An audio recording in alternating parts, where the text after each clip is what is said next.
is the Mike Missanelli Show, Football Friday. The moment is here. Second game of the playoffs. The game that will send the Eagles, in my opinion, to the NFC title game. Although there are a lot of people out there around the NFL trying to outsmart themselves by saying the Rams are dangerous.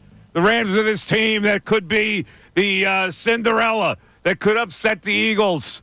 And what would happen if they upset the Eagles? Well, would that put the head coach's job in jeopardy? Because you got this Kellen Moore situation, and he's got 3 suitors out there. It's a mess, right? No, it's not really a mess. It's really simple. The Eagles will win this game. There's no way the Rams are going to come down here and beat the Eagles. Now, will it be close? It could be. I mean, the line is 6.5 tells me that the Eagles comfortably win this game by a touchdown or more.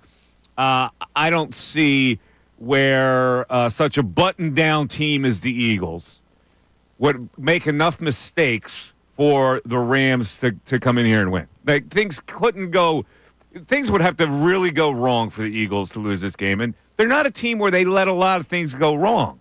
In fact, they rarely let things go wrong. There's about a consistent team as you can get.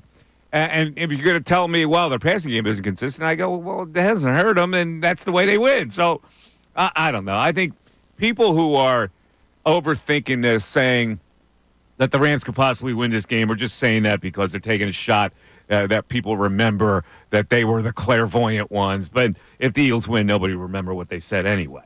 So, I am Mike Missanelli. Ray Dunn is in here to do the Bill Colarulo role. And we have Brendan Gunn, who the last time who produced this show was all in my business about Notre Dame and Penn State and all that stuff. So, he's got a game that he's looking forward to. Did they play? When did they play?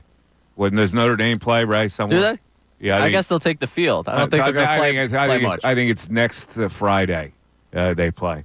They play or something like that.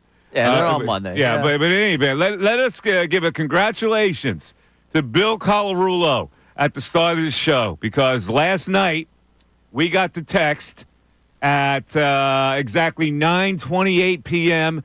Bianca Colarulo was born about an hour ago. So she was born at about 8:30 last night, 7 pounds exactly, for the lovely Bianca. Congratulations to Bill and his wife, Bridget. It was a long day for Bill. He was there early in the morning. He was in the waiting room. He was tweeting. He was participating in the YouTube chat. And then by 8:30, he has a daughter. Congratulations to them. Yes. It's great to see. Was excited to see that last night. Glad that they had nice, healthy delivery. I was trying to count how many tweets. We got 2 tweets. That was it. And a number of YouTube comments yesterday while he was in the waiting room. So. Okay. Glad that he's now busy. He's not going to engage today. He's got a lot to take care of today. Long day for Bill. I mean, listen, I don't know that process, but I guess to induce a birth, it takes a while, and, you have to do it at the proper time. And so Bill was there early in the morning, waiting there for many hours, and then finally got rewarded. I assume he stayed there last night. I don't know. How does that work? I didn't get any updates beyond what you got. No updates. I love the message and sent the congratulations back. That's all I had for you. He's off today on Football Friday. Ray is here, and we're gonna dig into this whole thing today. So we'll take a break. We'll come back and see what I want to do. I want to bring this Kellen Moore thing up. It's an interesting dynamic, but also we're going to get into the X and O's and the matchups, and how the Rams, if they can win, what the Eagles would be up against, what the Rams would be up against. We'll break it all down on a Football Friday, and if you have anything to say about it, it's 610-632-0975. Nick Sirianni will be on the radio here at 11:40 exactly. We'll have our NFL picks today. Tim McManus joins us a little later on Football Friday. It is the Mike Missanelli Show, back after this. The Philadelphia 76ers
10, Mike Missanelli show, Football Friday, as we go into the Rams and Eagles on Sunday. Listen, the dynamic for the Rams is not good for a lot of reasons. Not the least of which is they have to come all the way to the West Coast. They're going to play in cold weather. It's supposed to snow on Sunday. They're not used to that kind of thing. I don't care what they say. And last week they really played over their head. And we talked to Dick Vermeil yesterday, and that was one of the things he brought up. As a coach, it's really hard to get your team to that ramped up state that you beat the Vikings with. So, to do that coming all the way to the East Coast in cold weather, it's really going to be tough for them to rebound. And that's one of the main reasons, not the least of which the Eagles are better. And the Eagles are better. They're not going to make enough mistakes for the Rams to score enough points. The Rams have not scored a lot of points over the last 4 or 5 games. So they're going to have to outscore the Eagles against that defense, and I just don't see it happening. But let's talk about, Ray, this Kellen Moore dynamic just quickly. There are a lot of people upset that he is now going on these interviews. In fact, he has one today in Dallas, right? So, and I got to be honest with you, I'm not comfortable with it either. When you're preparing your team to play a football game, and I assume the game plan's already been in, they've had all week to put it through.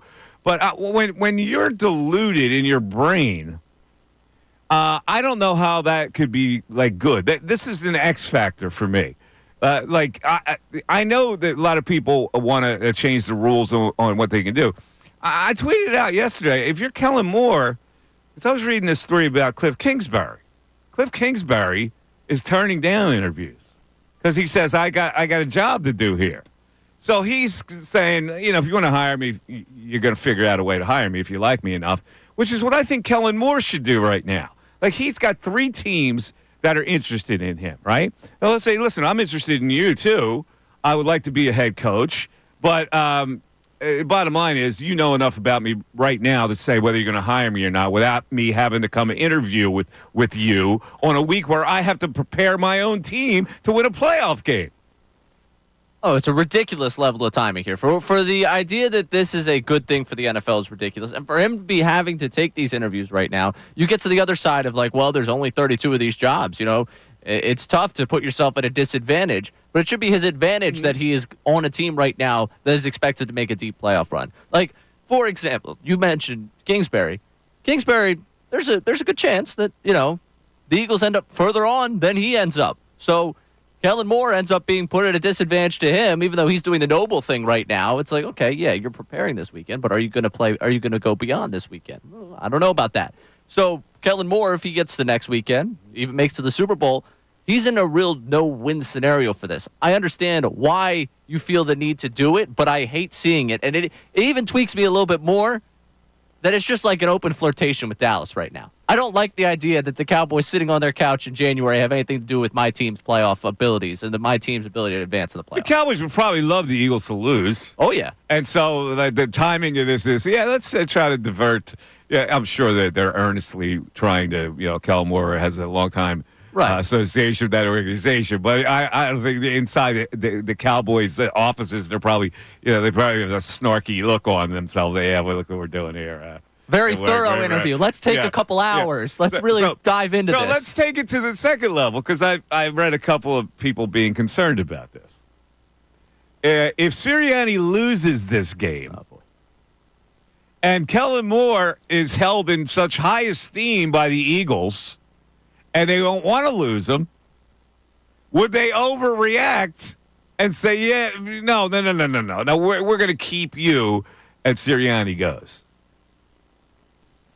I don't know what it is about this chair, but I get a disgusted reaction hearing that thought process. There is no way in the world they would lose this football game, and you say, you know what, we're moving on from the head coach, and we're just going to make that offensive coordinator the head coach. There's no way in the world I would want that, and then I see them doing that. You can't just give him the elevation. The whole time, the only problem this team had was the head man. I've had more problems with the offense, honestly, this year, and what I've seen scripted game plans from Kellen Moore than I've had with Nick Sirianni this season. There's no way I'm handed the keys to him after a loss. Sorry. I understand the NFL loves the guy, thinks he's a head coach. No shot. Okay. I just put it out there Because that's what people are saying. So when we look at this game, I know Ray, this seat is also on Football Friday. We love to dig into the bill analysis of this game. And I know you've done your own kind of homework study on this matchup. So what have you uncovered? Yeah, just some things. And usually I will find myself as I get closer to a game starting to build up a little anxiety. Like, it's about to happen. Am I too overconfident? Do I feel too good about this game when I go into a week feeling as good as I did this week? And honestly, looking into it more, I just feel better and better about this matchup. I look at this Rams team, and one thing that you've seen in the NFL over the last 4 seasons, you've had 7 teams go to the playoffs with a negative point differential. There's one team that won leading into this postseason. That team was the New York Giants in 2022. It was the only team with a negative point differential going into the postseason that actually won a postseason game. We know what happened to that 2022 Giants team. This Rams team, negative point differential this season. You say, all right, well, they didn't play to win that last game of the season. They started 1-4. They were really good in that 12-game stretch, right? They were 10-2 at that time. They were rolling. They were a really good football team at that time. During that 10-2 stretch, they had a plus 31 point differential. That seems almost unbelievably thin for winning 10 football games in that time. And if you compare that to a team we know a lot about that people were concerned about their point differential, last season's Eagles team, during their 10-2 stretch where it was like, oh, wow, they're just skating by. They're just getting by. The Eagles actually had a plus 41 point differential in that time. So they have a slimmer margin than what last year's skating by Eagles team had in a 12-game stretch in which they go 10-2. To me, that tells you that they've been getting by. They're a good team. They're better than some of the teams they faced in that stretch, but they are not a great football team. And then you get to some of the other elements statistically that you look in this game. And one thing that I know would be brought up if Bill was sitting right here, and has been brought up by people all throughout the week, the Fangio and McVay factor. Everyone goes back to the Super Bowl in which the Rams lost, where Goff was the quarterback, and Bill Belichick gave credit to Vic Fangio for like, hey, yeah, the Bears had the way to stop this Rams team. If you want to just look at it from a macro view, one thing the Rams do a ton is motion. Yes. They are one of the teams that motion the most in the NFL, second highest motion rate. The Eagles right now allow the fewest yards per play with motion in the NFL. Now, the Rams did have one of the better games against the Eagles in that statistic, but by and large, it's been something that Fangio has been able to thwart throughout the season, and he's been able to slow down Sean McVay's offense a number of times. And flipping that to the Eagles offensively real quick, you've seen Goddard have a couple of big games. This Rams team has been poor against tight ends so far this season. If they're looking to exploit something within that Rams defense, Rams are allowing the 4th most yards to tight ends so far this season. I don't think it's something they took advantage enough of the first time they matched up, but Goddard did have a big game against them last season. All those numbers favor the Eagles heavily. Here's one. The Rams have held 4 of the last 5 opponents to under 10 points. It's true. How do they do it? Well, they put a lot of heat on the quarterback. And last week they put heat on Sam Darnold by sacking him a zillion times. Here's why I don't think that's a factor against the Eagles. Because heat on the quarterback, although sometimes Jalen Hurts will hold the ball too long, he also will say, nah, and get out of there against the rush. And that hurts the team more than anything, I think. And let's dive into those 4 games on the other side. All right. 610-632-0975. What is your analysis of this game? I think that 85% of the people out there, this is what I've noticed in all week, think the Eagles have no problem in this game. Normally, it's like 60. 85 I got in my brain that people think this is going to win. There is no threat at all that's in this game, except from national people like Chase Daniel and Dan Orlovsky. It's the Mike Missanelli Show. We're back after this. Fanatic Sports Update. Another day closer to kickoff. I'm Brendan Gunn, and this update is brought to you by Corona. Join Ricky Bowe and Tyrone Johnson at 97.5 The Fanatic's official Birds playoff watch party at Landmark Americana in University City on Sunday at 2:30, all presented by Corona, and enter for a chance to win exclusive football prizes. Friday of game week is finally here, and we're another day closer to the Birds welcoming in the Los Angeles Rams for the divisional round matchup this Sunday at the Link at 3 o'clock with the kickoff. there. The main focus all week surrounding the Birds has been the passing attack, and if they can improve it on Sunday. One guy that's familiar with both teams, as he was the head coach for both of them, is Dick Vermeil. The Hall of Famer joined Mike Missanelli yesterday, and he said there's a reason the Eagles don't go over the top with their air attack. Well, I think the Eagles can throw the ball more and better if they need to. But when you have the leading rusher in the National Football League and a great, powerful offensive line, you run the ball a little bit more. And you can't run and pass on the same play. The Flyers got back in the win column last night with a 5-3 win over the New York Islanders. The win improves the team back to 500 on the season. And the Sixers, they remain idle tonight, but they're back in action on the road tomorrow to take on the Indiana Pacers. This update was also brought to you by Mercedes-Benz. At Mercedes-Benz, there's a reason they go the extra mile. For testing their vehicles to creating AI, they can anticipate your needs on the road. They demand that every car is worthy of their star because it's Mercedes-Benz. I'm Brendan Gunn on the home of the 76ers and the Flyers, 97.5 The Fanatic and 97.5thefanatic.com.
Missanelli Show, 610-632-0975. We got an update from Bill, Ray? That's right, we do. All right, what do we have? He said people are texting him, so he wants to set the record straight here. Yes, I had to stay overnight on the most uncomfortable pull-out mattress you can imagine. Yeah, I figured he was staying overnight. Tonight, too. Uh-oh. But I'm not complaining considering what Bridget went through. Ah. What a sweet guy. Yeah, so he's staying there 2 nights in a row. That's right. He also wants us to give him his credit, though, for, I guess, sleeping on an uncomfortable pull-out mattress. Congrats. Yeah. The rumor is that when the baby was born and Bridget was coddling the baby in bed, Bill brought in a protein shake. Yeah. Like right away for the kid. Baby protein bars. It's a girl. She doesn't need a protein shake. Oh. There you go. Bill's Bianca's first words are going to be protein. How many Kind bars did Bill eat last night rather than crappy hospital food? Oh, that's so true. Could you imagine trying to get I can't food eat in the that hospital? crap. That's crap. That's ultra-processed food. Please give me a Kind bar. Going up to the person in the hospital. Actually, what's in this? Could you break down the health benefits of this for me, please? Well, we have Salisbury steaks. No, I can't have that. All right. In any event, let's look inside this game. A lot of things you can look inside this game with, right? But let's give we'll go back and forth. So the Rams last week, to their detriment, were 0 for 8 on third down, and Stafford had 5 sacks. All right, so that's not a good stat as the Rams are coming in. That's a bad stat. That was last week against a team they pretty much demolished. So now let's look at the first time that the Rams played the Eagles. A.J. Brown had 109 yards. And Saquon's big game was 255, 47, catching the ball, 2 TDs. He destroyed them. Last week, no different. 25 for 119, 4.8 versus the Packers. The Rams have been average against running backs this season and also versus quarterback runs. Now, the Packers last week, Aaron Jones and Cam Akers, they stopped them, but that's Aaron Jones and Cam Akers. That's not Saquon Barkley. Not quite. No. The Eagles, conversely, last week, 2 for 11 on third down and only 1 of 4 in the red zone, Ray. Not great. Last week, the Rams sacked Sam Darnold 9 times in 40 pass attempts, 82 sack yards. Their pressure rate against them was 52.2. Their blitz rate was 19.6. There is no possible way that Jalen Hurts could get sacked 9 times. He usually spins out of sacks. He'll roll to the right towards the out-of-bounds mark and then throw it away before he gets out of bounds. That's the way he avoids it. Other times, he'll break loose. He'll get you 25 yards. So the rush numbers that the Rams put up last week, I don't believe really apply that well to what the Eagles do and what Jalen Hurts does. The 9 sacks is a high total.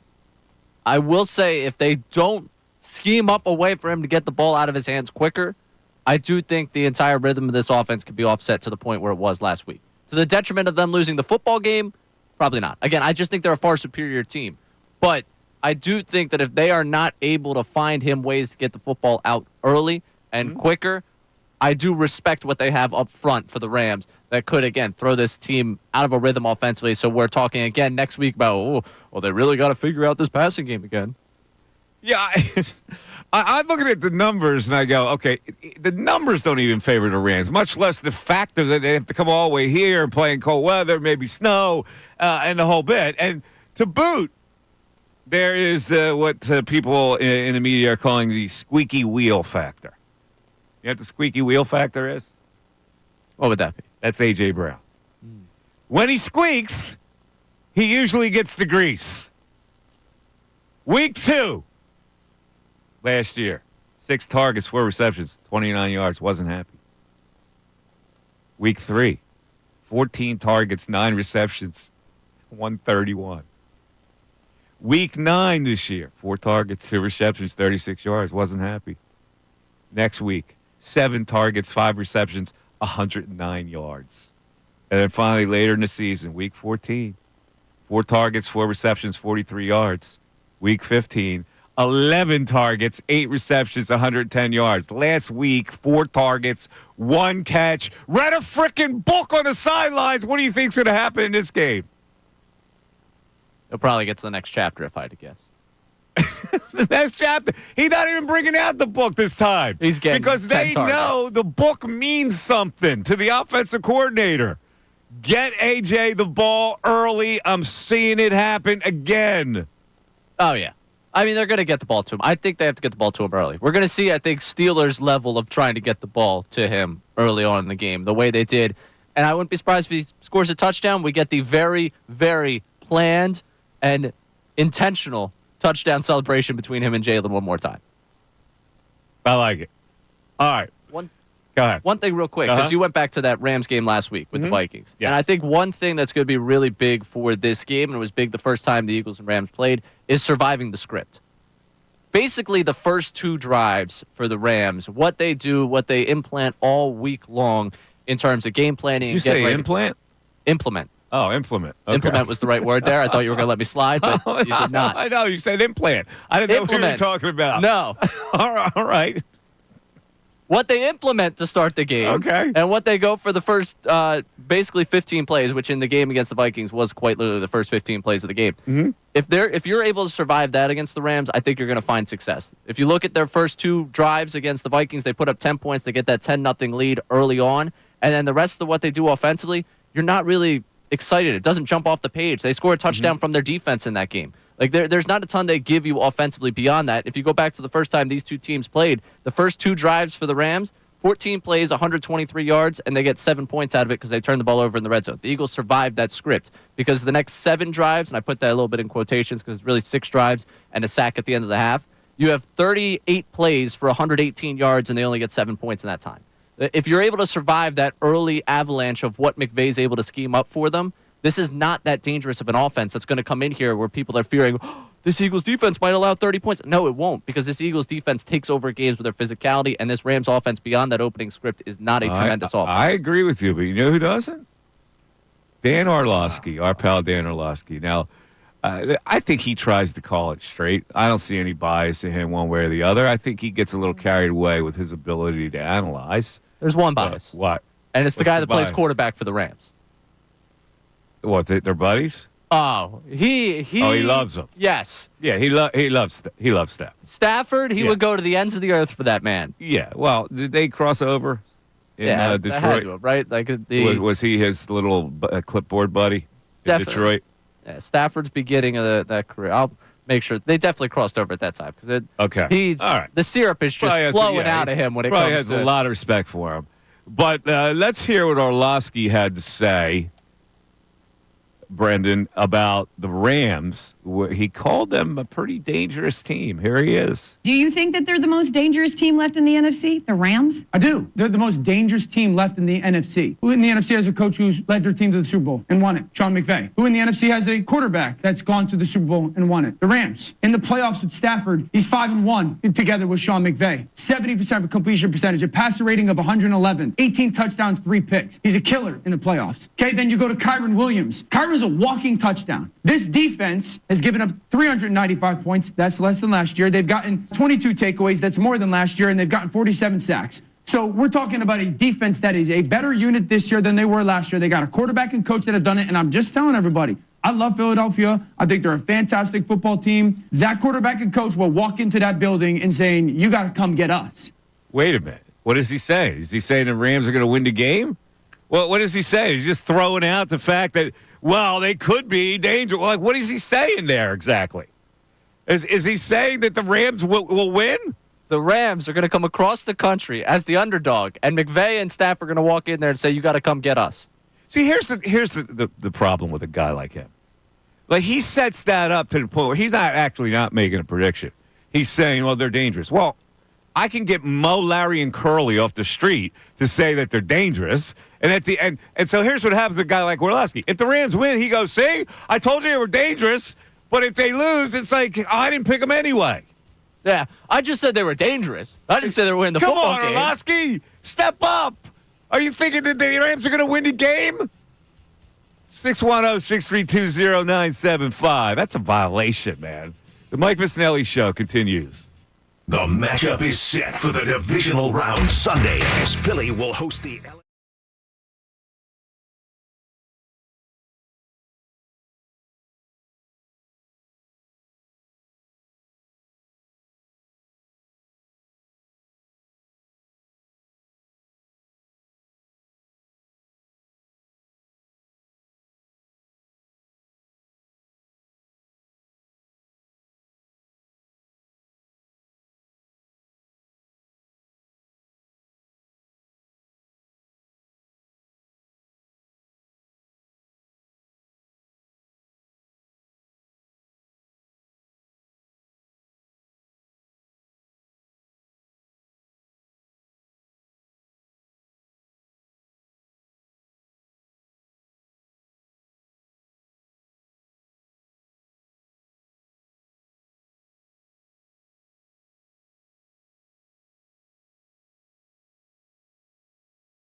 Mike Missanelli Show. Ray Dunn is in the hot seat today, the Bill hot seat. Bill is living in a hospital for the next couple of days. He's on that Seinfeld bed that has the bar in the middle. All is well with Bill if you're just joining us. Yes, all is well with Bill. The baby was born healthy and at 7 pounds, and a lot of texts are congratulating Bill. Brendan, let's go to the text board. Give me a congratulatory text to Bill. Yeah, we got Mark and Manny Young checking in. Says, congrats to Bill and the family. Exactly 7 pounds is a sign the Eagles are going to cover that 6.5 spread and win by 7. Go Birds, go Bill. Well, there you go. You get this numerology right there. 7 pounds means they cover. How The much? spread's 6.5. How much does Bill get on a cut if you make that bet? If that's the omen you're going by. I don't know. But anyway. Richard's college fund. On the Kellen Moore factor, let's get the Kellen Moore factor in here because a lot of people are worried about him being his mind being diluted by the. And listen, naturally it has to be. I mean, he's got to put together like a platform to sell himself on when he goes to these interviews. So. He's got to either work overtime or he's spending some time on that he could have spent on the Eagles' game plan or whatever. That's what people's worries are. So what do we have on that?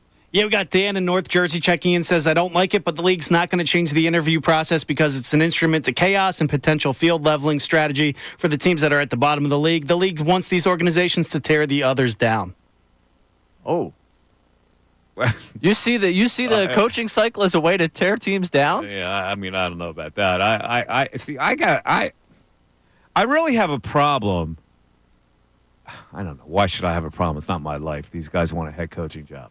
But I've got a problem with you putting yourself out there to take these interviews when your current job is to pay 100% attention to your current job. Like if I'm Kellen Moore, I got to tell my agent, I go, listen, man, they're interested in me. I'm interested in them, too. They know enough about me by now to put this on hold until I can actually sit down and talk with them. Now, if we win this game and we beat Detroit, I can talk to them then because I got a little bit more time to prepare for a Super Bowl. And like Cliff Kingsbury, I got to give him a lot of credit. This guy wants to be a head coaching job. He's failed before. He's dying to get another chance. And he comes out and he says, no. I am not taking any head coaching interviews while the Commanders are in the playoffs. Now, they're going to get waffled this week. Yeah, right. So it's easier for him to say that when he can actually interview for a job Tuesday, right? With anybody. But, I like that. He's not giving a bad message to his team by doing this or his fan base, frankly. Yeah, I get it. But come on, you're planting the flag knowing that you're going to be free next week. He doesn't think that way. Of course, he's a lot of people love the Commanders, though. Yeah, for some reason, people are outsmarting themselves. I love the Commanders. The Commanders have become the sexy pick this weekend for reasons I still can't understand. It's because of Bill. It's all a sexy pick in this area because of freaking Bill. Yeah. Hey, he's going to screw up somewhere in the playoffs, and he's going to make a mistake against the Commanders, and is a 9.5-point favorite, and there's going to be a 10-point touchdown they can score. Right. They screw up, and it turns out the Commanders cover the spread. They're going to win that football game. You're getting the Commanders on a short week where Detroit's coming off a bye. How many number one seeds have we seen win that game at this point? I think that might be my play of the week, by the way. Detroit. Yeah. I swear to God. I think they're going to bury the Commanders. Do you think we're going to have an interesting Saturday of football?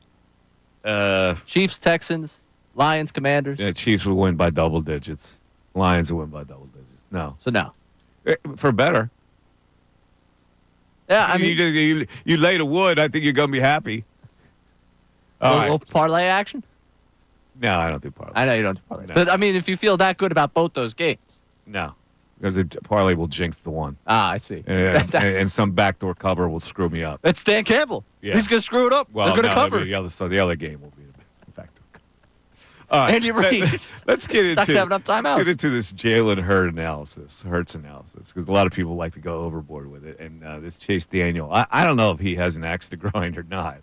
But he sits down in an interview with Diana Rossini. They're doing a podcast together now. Oh, they're doing a podcast together? So do we have the audio on this? I don't believe we we don't have the audio, but we had the back and forth on it, right? So Diana says to him, you've been very outspoken about Jalen's passing is going to be a problem. Now, Chase tries to back off. He goes, I don't know, it's driving me nuts. Maybe it's driving the receivers nuts. If people think I hate Jalen, I don't hate Jalen. In fact, when he's playing, he's one of the better winners in the NFL. And now he goes with the important stuff. Now, there's a huge difference, Diana, between winners and stats. Everyone's like, wins are a QB stat. Well, this game is going to show you that wins are not a quarterback stat. Stat-wise, 13 for 20, 185 yards, 2 touchdowns, high passer rating, looks great. That's what Hurts did last week. But if you really dive into it, 37 yards passing with 3 minutes left to go in the third quarter. Some of it has to do with Green Bay's defense. They were really good at times. Most of it, I would say, falls on Jalen. Could he have been rusty? He didn't play in 21 days. Maybe. But I'm seeing stuff open. And I feel like Jalen has to see receivers open for him to throw it. We started talking about this after the Panthers game. That's when A.J. Brown, after the Panthers game, stood up and said, passing is the issue. No kidding, it's the issue. It's always been the issue. It's really the only weakness on this entire team. That's not saying Jalen Hurts isn't a good quarterback. But when you look at it, it's exactly what they did after the 2-2 start. In their first 4 starts of the year, Jalen was averaging 35 pass attempts a game. Kellen Moore and Nick Sirianni got together and said, Jalen throwing the football is not the way we're going to win. Let's pass the football less. My issue with the Philadelphia Eagles, and it's a real one, if this team gets behind, will they be able to throw their way back into a game? That's what I'm worried about. Because if you play the Rams, they're going to score points. Where are they going to score points? They're averaging, 22 points a game the last several games? And that, again, I think that's where the misconception after Monday night comes in. They scored early. They took control of that football game. The defense then pressured Sam Darnold to the point where he was in a Jets uniform again. I understand he was wearing purple, but he was really back showing his Jets green, the way he was playing quarterback out there. Let's look at their skill players. Stafford can spin it. No question about it. One of the great throwers. But Puka Nacua and Cooper Kupp, solid, but not dynamic, right? They're not dynamic receivers. Kyron Williams, solid, not dynamic. He's putting the ball on the ground. Yeah, I mean, for sure. So where are they going to score points? Like I don't get Chase Daniel's point here. If your rating is 100 for the 4 straight games, and Jalen Hurts is 111.4 rate last week, 100-plus rate 3 straight games that he finishes, what's wrong with that? Like, I don't get what his point is. Where are the Philadelphia Eagles going to get so far behind with this defense? Where are they going to get so far behind that they're going to have to throw their way back into a game? Even if they have to, they're not throwing it down 20. They're going to throw it when they need to. They've been able to dictate the terms of engagement with every team they've played. And when you look at this Rams team, you mentioned the stat earlier this hour that they've allowed single digits against the Vikings, and then the other 3 games they tried to win at the end of the season. The Cardinals, the Jets, and the 49ers. And they scored in those games 12, 19, and 13. This guy is what I call a fraudulent analyst. He was a very mediocre quarterback who, like Orlovsky, has to go further to get people's attention and say outlandish stuff. He's gone further than a lot of quarterbacks in his outlandishness. 610-632-0975. Is he the guy in the commercial? Oh, that's the other guy. That's Colt McCoy, I think. No, the commercial with where they're backing in the trailer into the driveway and they call for the backup. It's not Chase Daniel, right? It's the other guy's like a clone of him. Case Keenum. That's him. That's the guy. Oh, no, Case Keenum had a moment, though. Chase Daniel never had a moment. But they're the same guy. Yeah. Basically.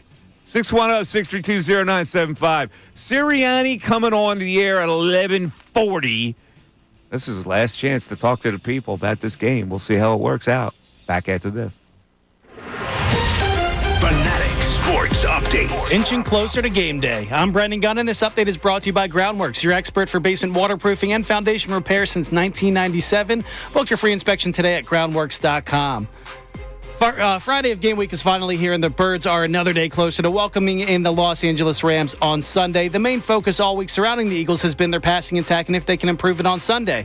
Well, one guy that's familiar with both the Eagles and the Rams is Dick Vermeil, and the Hall of Famer joined the Mike Missanelli show yesterday and said there's a reason the Eagles don't go over the top in the air. Well, I think the Eagles can throw the ball more and better if they need to. But when you have the leading rusher in the National Football League and a great, powerful offensive line, you run the ball a little bit more.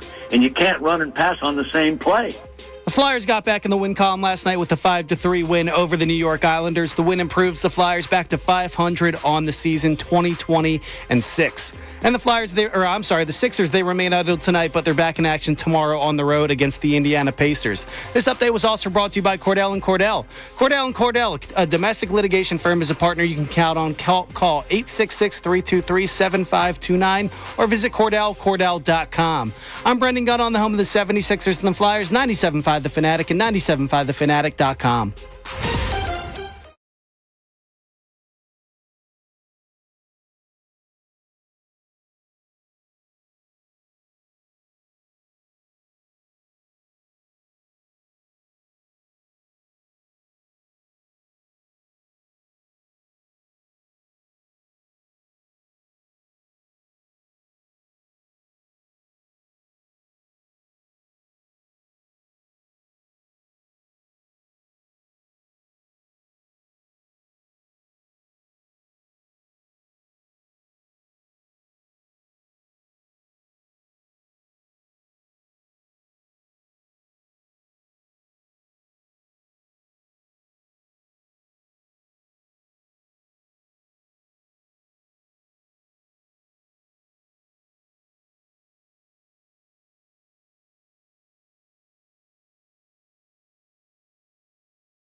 Missanelli Show, 97.5 The Fanatic, 610-622-0975. Okay, here's Orlovsky apparently did pick the Rams on Get Up.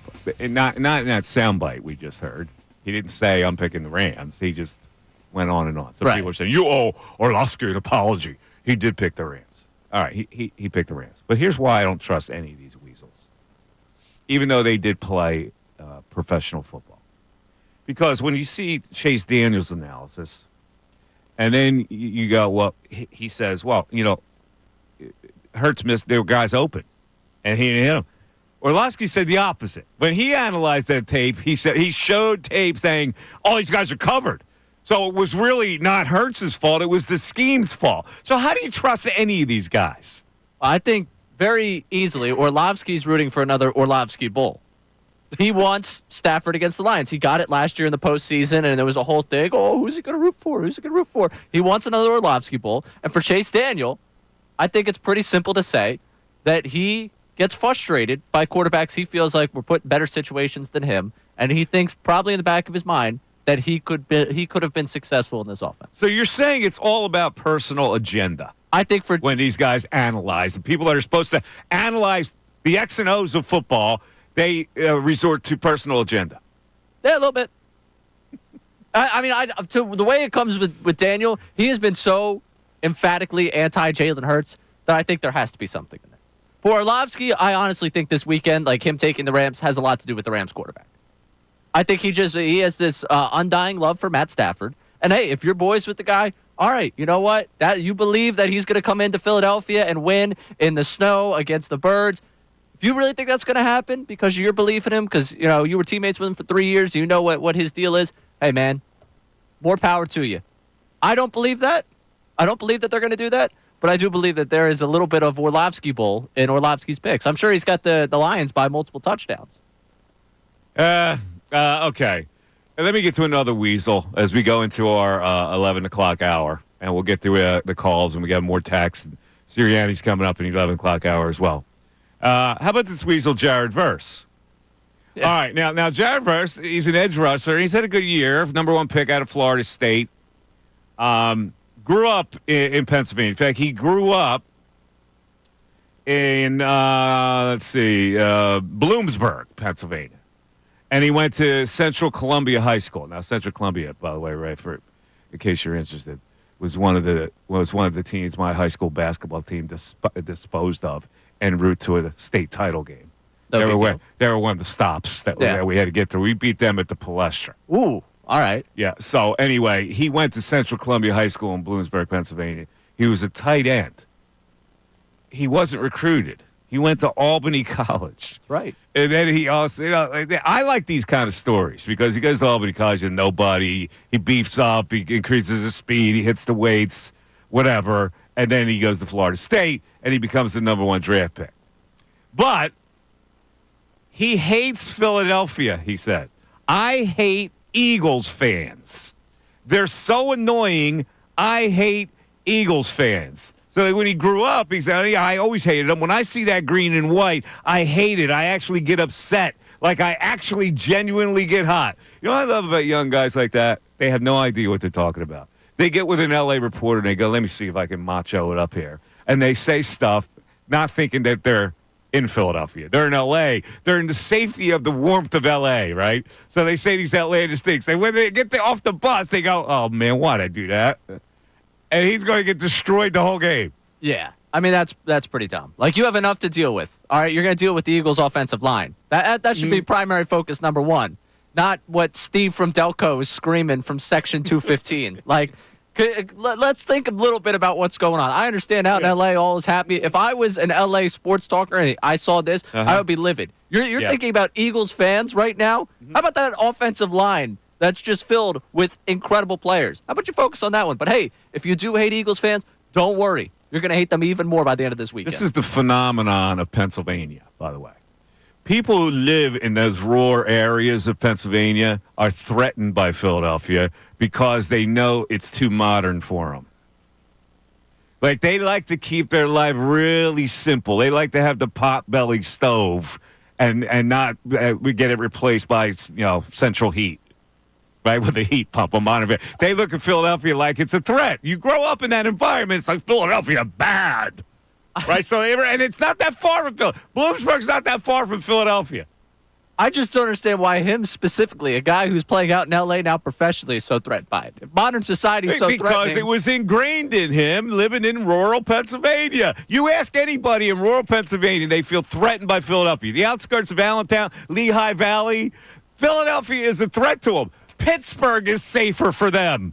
Well, That's why Pittsburgh's they a become more Steeler fans in that area, even though they're closer to Philadelphia, because Pittsburgh's less of a threat. Pittsburgh, they look at as a city that's more like them. I'm just curious why he has the disdain for the fans. You can, all right, whatever. You feel threatened by the city. Why the fans? What did the fans ever do? Did little Charlie, your friend in second grade? Because the fans are merely products of the environment that threatens them. I guess. It's just odd. All right. You're listening to Mike Missanelli Show, and you're listening to it on WPEN and WPEN HD1 Burlington, Philadelphia. Beasley Media Group Station, broadcasting live from the Comcast Business Studio, powering possibilities. All right, let's get to the calls. Our first call today, we're going to go to Delco. Dave and Delco checking in. What's up, Dave? Hey, Mike. Thanks for having me on. How you doing, buddy? I just want to make a point about how a lot of these national guys are disappointed in our pass game and think how it could lead to, our demise in the future playoffs. I couldn't disagree with that more. I think that we're just bought into a conservative style of football, and that's what's won us games all season long. No, you're absolutely right. But and it's not going to apply in this game, all right? Because the notion is if you get behind, then you got to pass to catch up, which to a large extent is true, right?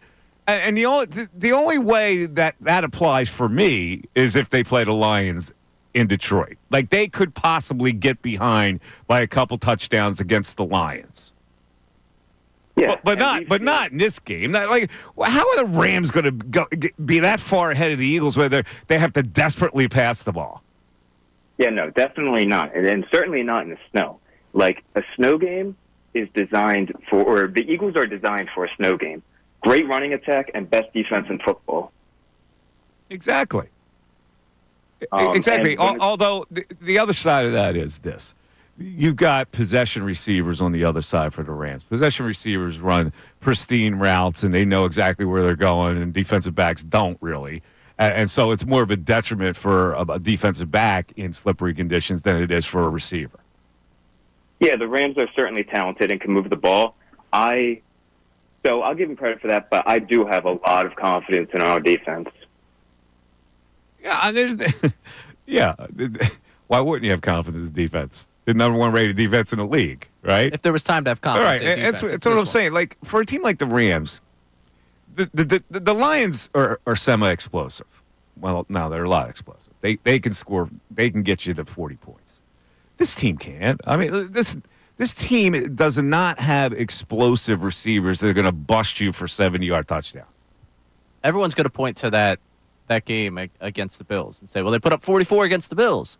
Against the Bills' defense that is nothing like this Eagles defense. And in the 3 games that followed that game against the Bills, they put up 44 points combined against the Niners, the Jets, and the Cardinals. You tell me what's more indicative of what this team is. Their best game of the season or their entire season? Yeah, it's all the Rams, they max out to me at 17 points in this game. I think I have them at 20, but that's somewhere in there. They're not. That's probably too much respect on my end. It is. They would have to get close to 30 against this defense, which to me is not going to happen. It's impossible, in fact. All right, let's go to Charlie in Westchester. Charlie, you're on 97.5 The Fanatic. Charlie. Hey, Mike. Hey, Thanks Charlie. for having me on. What's happening? Welcome back, man. Thank you, buddy. Hey, real quick. First of all, you and I are cousin-in-laws. We share the same uncle. My dad and Chief Vince, God rest his soul, were brothers. Oh, really? Oh, yeah. You're a Farragalli? I'm a Farragalli. Oh, nice. Yeah. That's we're talking about my true crime podcast where my relative Vince Farragalli was the chief of police when that murder happened in 1962. Right. Yes. Crazy. Yeah. So. Hey, listen, the reason I'm calling is not to beat the dead horse anymore, but I thought it's relevant to bring up Terry Bradshaw's career and the way he won football games based on an amazing running game and a phenomenal defense. And the guy, from a numbers standpoint, had a 51.9% completion percentage career, threw 212 touchdowns, 210 interceptions, and threw for over 300 yards 7 times in his 14-year career. And if you look at those numbers, I don't think people are going to say, put that guy in the Hall of Fame. No, we were talking about this a few weeks ago. He doesn't belong in the Hall of Fame. Well, I mean, really. Yes. Numbers-wise. But you're right. That's the Jalen Hurts comparison. I guess he did have explosive touchdown-like receivers. He could throw it a long way, and he did score with Lynn Swann and John Stallworth and those guys. Yeah, I mean, he had Hall of Fame receivers, and winning this is a results-driven business, I think. And although personally, I think we all can say it's really exciting to watch the ball in the air and watch a passing attack. That to me is really exciting to watch. Mm-hmm. That said, I'll sacrifice a little of my personal enjoyment for W's any day of the week. Oh, I totally agree with you. I actually love when a team can win defensively. I love defense. I love when you. It's amazing to me that you can stop high-powered athletes with a great scheme and a great defense and a pass rush and all that stuff. I love low-scoring games. I got no problem with it either. We haven't had a defense like this in a long, long time, and it is an element that is welcome change. I mean, if we had half of this defense in 2022, we'd have 2 rings and not 1. I got you, brother. Well, it was really good talking. All right, Charlie. There you go. Terry Bradshaw, he brought up. Talked about him before. We did. We've had that conversation. He had 2 more touchdowns than interceptions in his career and got into the Hall of Fame. Oh, it's absurd. Because the team just won Super Bowl. So how could you ignore the quarterback? Yeah. I mean, I think the more recent example that we've brought up probably fits a little bit more with this day and age. But yeah, I'm right there with you in the idea. Yeah. All right. I got to be honest with folks. I need you to try. I'm too cocky about this game. I really am. Normally I'll get, you know what, that could. I don't have any of that for this game. 610-632-0975. Sirianni at 1140. Mike Missanelli Show continues. Tyrone Johnson. If Jalen Hurts was seeing some things to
Like Missanelli Show, 97.5, The Fanatic, our NFL picks for this week. It's an easy week for me. Easy week. Oh, we went over Saturday. Saturday feels like it's an easy. Well, I think all the games are easy. I'm going to play every one of them. Ooh. I'm interested in that Bills-Ravens easy pick then. Oh, that's one of the easiest of the week. That line will tell you Ravens all day.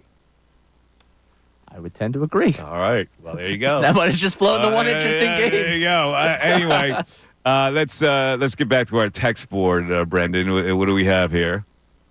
Yeah, we got somebody checking in saying they went to the small-time college with Jared Verse and said, guy's a loser. He was at every college party there and cried about the Eagles and their fans, and anybody that wore a shirt he wouldn't talk to. Really? Oh, yeah, the hatred for the Eagles. I'm telling you, that's an inferiority complex.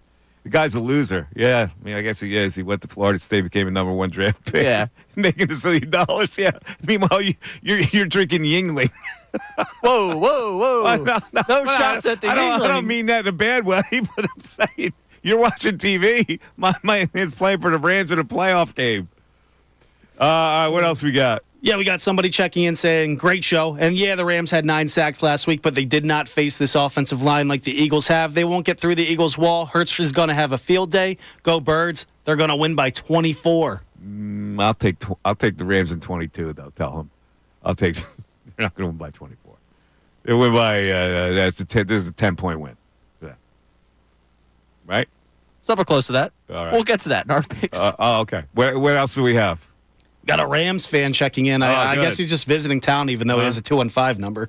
Rams fan here. You guys are going to throw it to the crybaby all game long, A.J. Brown. And if you do, you're going to lose by trying to please him. A Rams fan amongst us. 215. That means he grew up trying to be contrary, and he picked a team. Yeah, also, though, while we're talking about contrarian takes, I don't know if he remembers the first Rams-Eagles game in which A.J. Brown had 6 catches for 109 yards in that game. That actually seems like a stat line that would lead to an Eagles victory. In this context, crybaby's a good thing. Like, if the fact that you want to interpret that book as a crybaby thing, which I do, I don't mind it. It's a message set to say, hey, sometimes we forget about getting the ball to him. So a little cry every now and then is good. Yeah, hey, man, I'm still here. Right. You want to give me the football? I'm all pro. And no matter what form he does it, including some inspirational book. Absolutely. Well, Mike, what are you talking about? Like, if he needs something to get him through a game, you should pull out. Come on, man. Really, if you're going to be really honest with yourself, that's a weird thing to do on the sidelines. Very strange. Yeah, Still fine with it.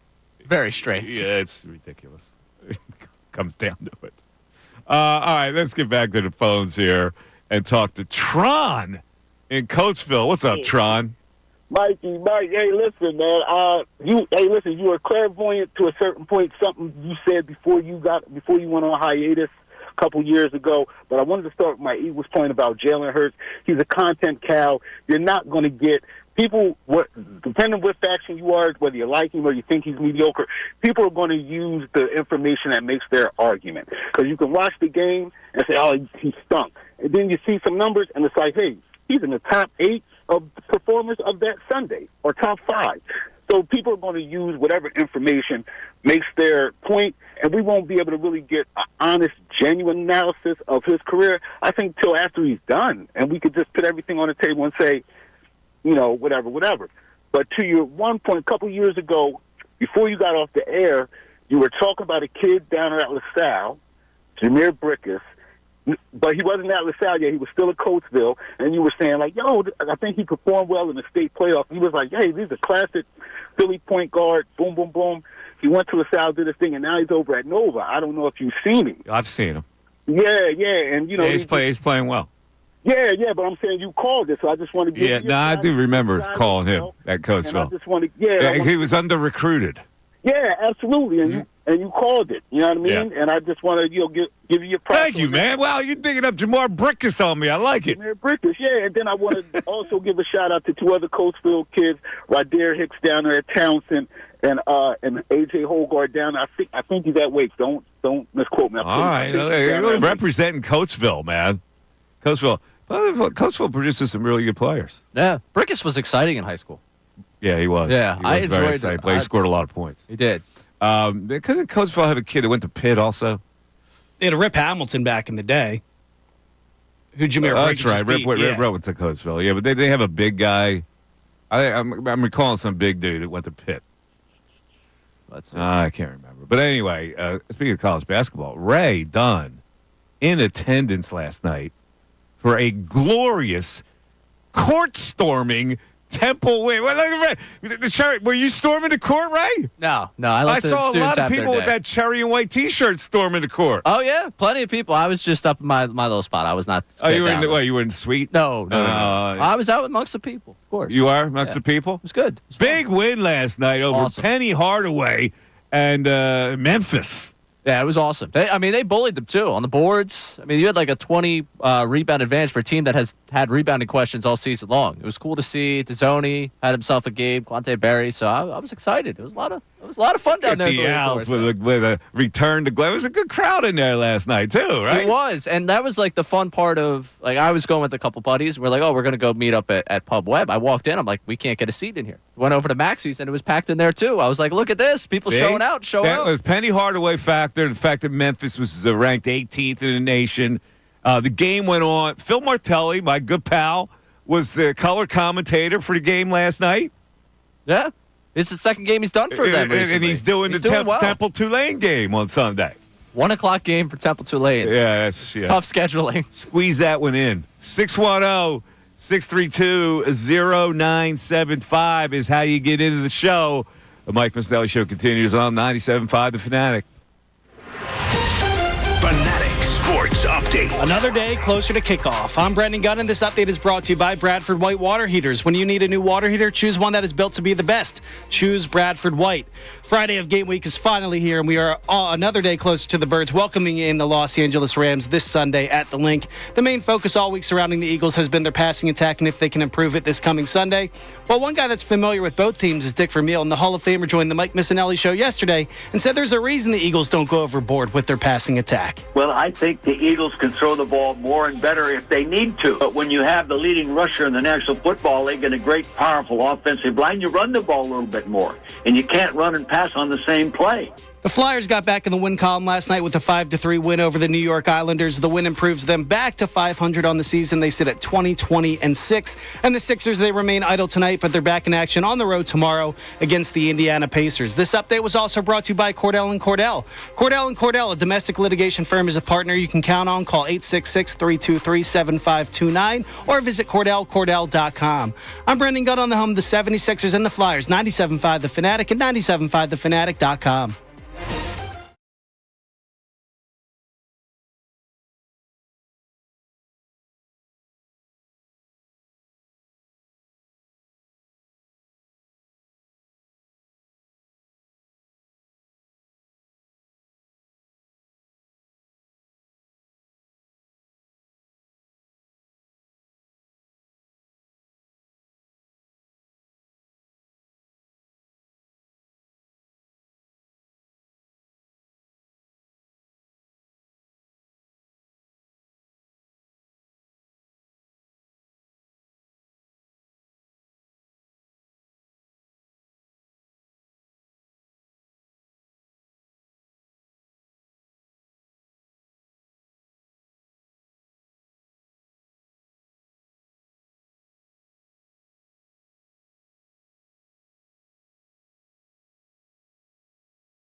26.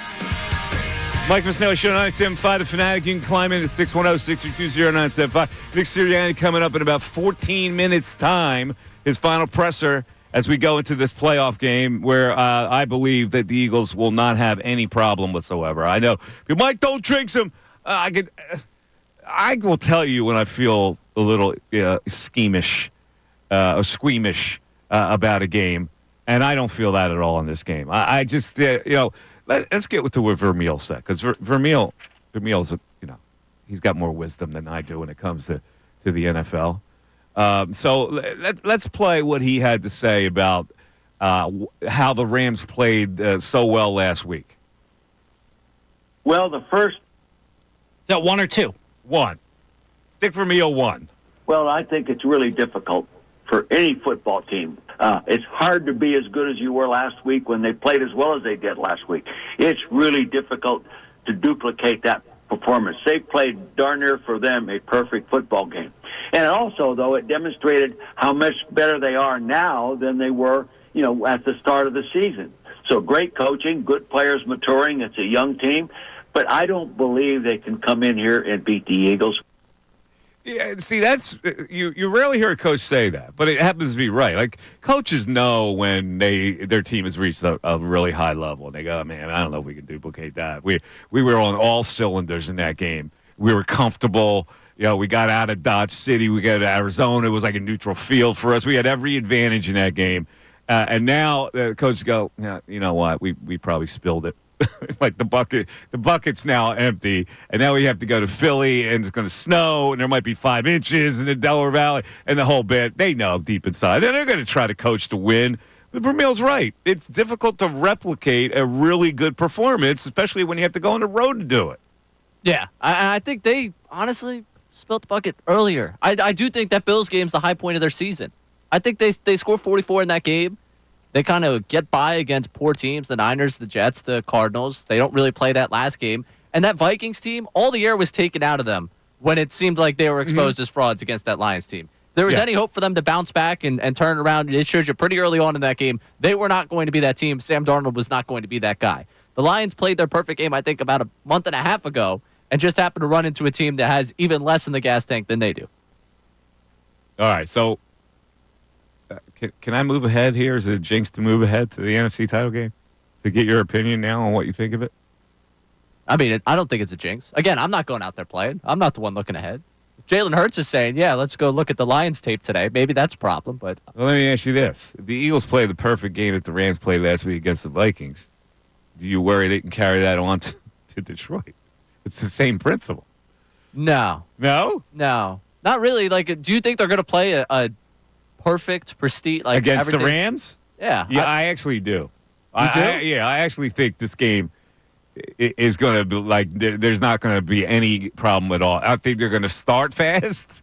I think their defense is going to bottle them up, and I think they're going to do what they do in the second half, which is to grind teams up with the run and take the clock. So to harken back to other moments that we've seen in the Eagles postseason, when they absolutely annihilated the Giants 2 seasons ago in the postseason. Mm-hmm. Were you at all concerned that they had played the perfect game and that then they went to play the 49ers, that they would not be able to put together a game to win that? Yes.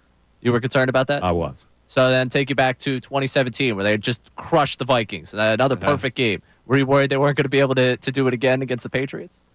I mean, I think that there's examples to tell you a really good football team's going to do it. I think we've seen the Rams are a solid football team, but they're not a team that you consider someone that's consistently delivering excellence to you. I think you can expect from this Eagles team consistent excellence. I can't argue with that. So therefore, consistent excellence means they go into Detroit and win that game too? Is that what you're saying? I believe they have the opportunity to go do it. See? You're asking me for a what do you prediction say? that's You not sound on the like schedule. Orlovsky. I believe they have the opportunity to do it. Of course they have the opportunity, but they're not going to show up. Someone out there might think they'll no-show. If you're saying they play the perfect game, they empty the bucket, that's basically a no-show. Why can't you say right now, because I'm saying right now, I'm nervous about that game. Yeah, I'm going to have anxiety about that game all week next week. Why can't you say you're not nervous? Because look at the Lions. I'd be disrespecting the Lions if I said I wasn't nervous about it. Who do you care about disrespecting the Lions? What are you beholden to the Lions? We've talked all week. What seat are you sitting in? You disrespect the Lions in that seat. Disrespect away. What do I care? Bill. I'm sorry. I'm not Bill on this one. I'm not going to sit here and It's going to tell you. get to Detroit, and they're going to say Ray Dunn disrespected us? I respect them. You respect them. That's why you're telling me you're going to be nervous. I can't be nervous now. There only can be one nervous person in this room. You made the case that you shouldn't be nervous. You shouldn't be nervous that if the Eagles play a really good game against the Rams, they can't replicate it then and play another great game against the Lions. Okay, well, if they play a real great game against the Lions, you think they're going to beat the Lions? Right. They can. They have the opportunity to do that. Sometimes I got to squeeze you. I'm not saying they will. I'm saying they can. All right. Let's go to Slayton in Havertown. What's up, Slayton? Hey, Mikey Mish, how you doing today? Slayton, what's happening? Hey, I just just listening to y'all talk. That Packers game reminded me of the Falcons game back in 2017. That the Eagles didn't look great, but they won it, and then they went on to take apart the Vikings. So I think they're going to have a real strong showing against the Rams this week. But the other reason I called is I'm one of those rural people. I grew up in like Tamaqua, Lehighton area. I live in Palmerton now, where your roommate with the big bottles of shampoo. That's right. One of my dorm mates was from Palmerton. Yeah. Yep. So, but I'm only alive because of Philadelphia Children's Hospital. So I have nothing but gratitude for the city of Philadelphia. And my dad raised me to be a Flyers fan, and then I dated this girl in my early 20s, who she was a huge Eagles fan, so I became an Eagles fan, and it's been great. I love it. Love the city, love visiting it. Me and my friends used to drive down from Tamaqua middle of the night, walk around South Street, Penn's Landing. So, but well, you might be an outlier. Do you notice the people around you in that area when you were growing up had Philadelphia fear or Philadelphia? Like we're definitely more green than black and gold around here. Okay. Like to me, Pittsburgh is the other city in Pennsylvania. Okay. Where you can draw a line right through State College and just say Western PA. Mm-hmm. I'm good with that. Yeah. Because I grew up, like I said, huge Flyers. My daughter her first name's Shellrin. So Shell Samuelson was my favorite Flyer growing up. So it's an interesting Flyer to have as your favorite.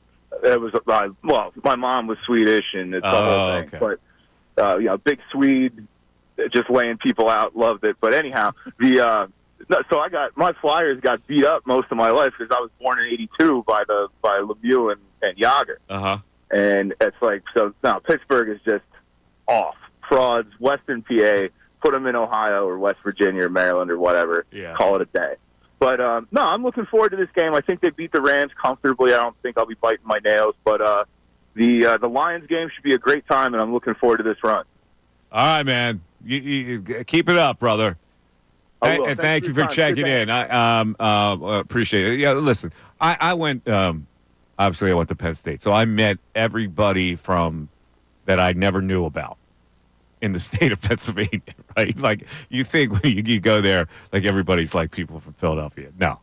The completely rural side of Pennsylvania, I didn't know. So when you meet rural guys, they think you're from Philadelphia, they go, Philly. They give you one of those. And a lot of people that I found out were right on the border where you could have been partial to Philadelphia, partial to Pittsburgh. They were always partial to Pittsburgh for reasons that I never understood. Like York, people from York. People from Gettysburg, like the whole faction. It's also weird. Philadelphia scared them. Also weird, like that portion, York area, Lancaster. There's some that are really partial to Baltimore. Yeah, too.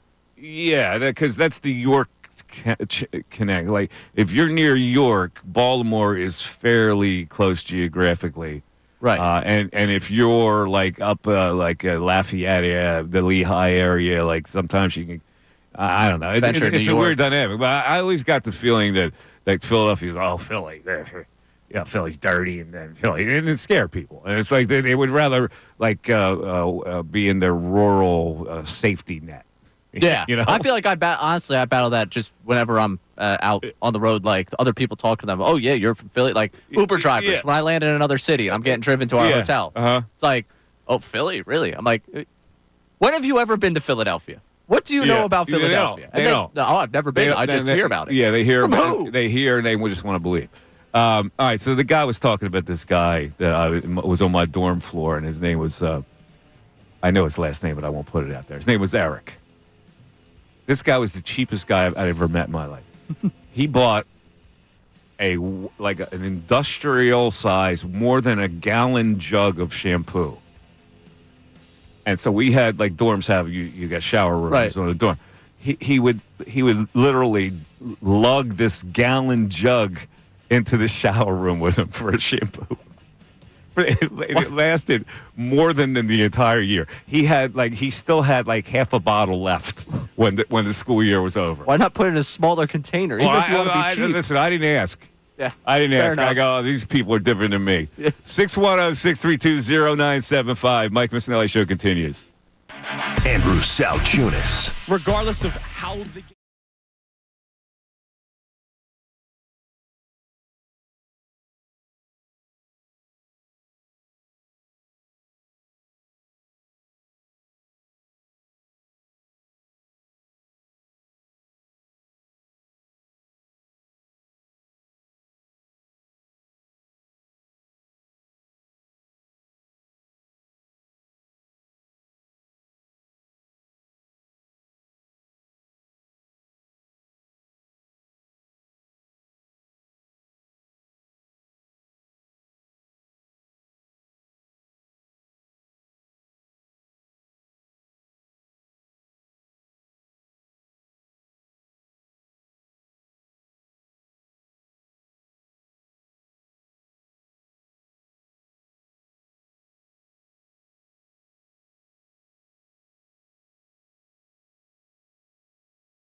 .97.5 The Fanatic. Ray Dunn sitting in for Bill Colarulo. If you haven't heard the news, Bill and his wife Bridget, she delivered a very pretty and healthy 7-pound baby named Bianca.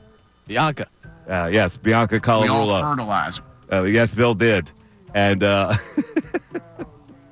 and Bill for his efforts gets to sleep on a little cot for the next couple days. Slept on one last night. He's down. He's back at the hospital.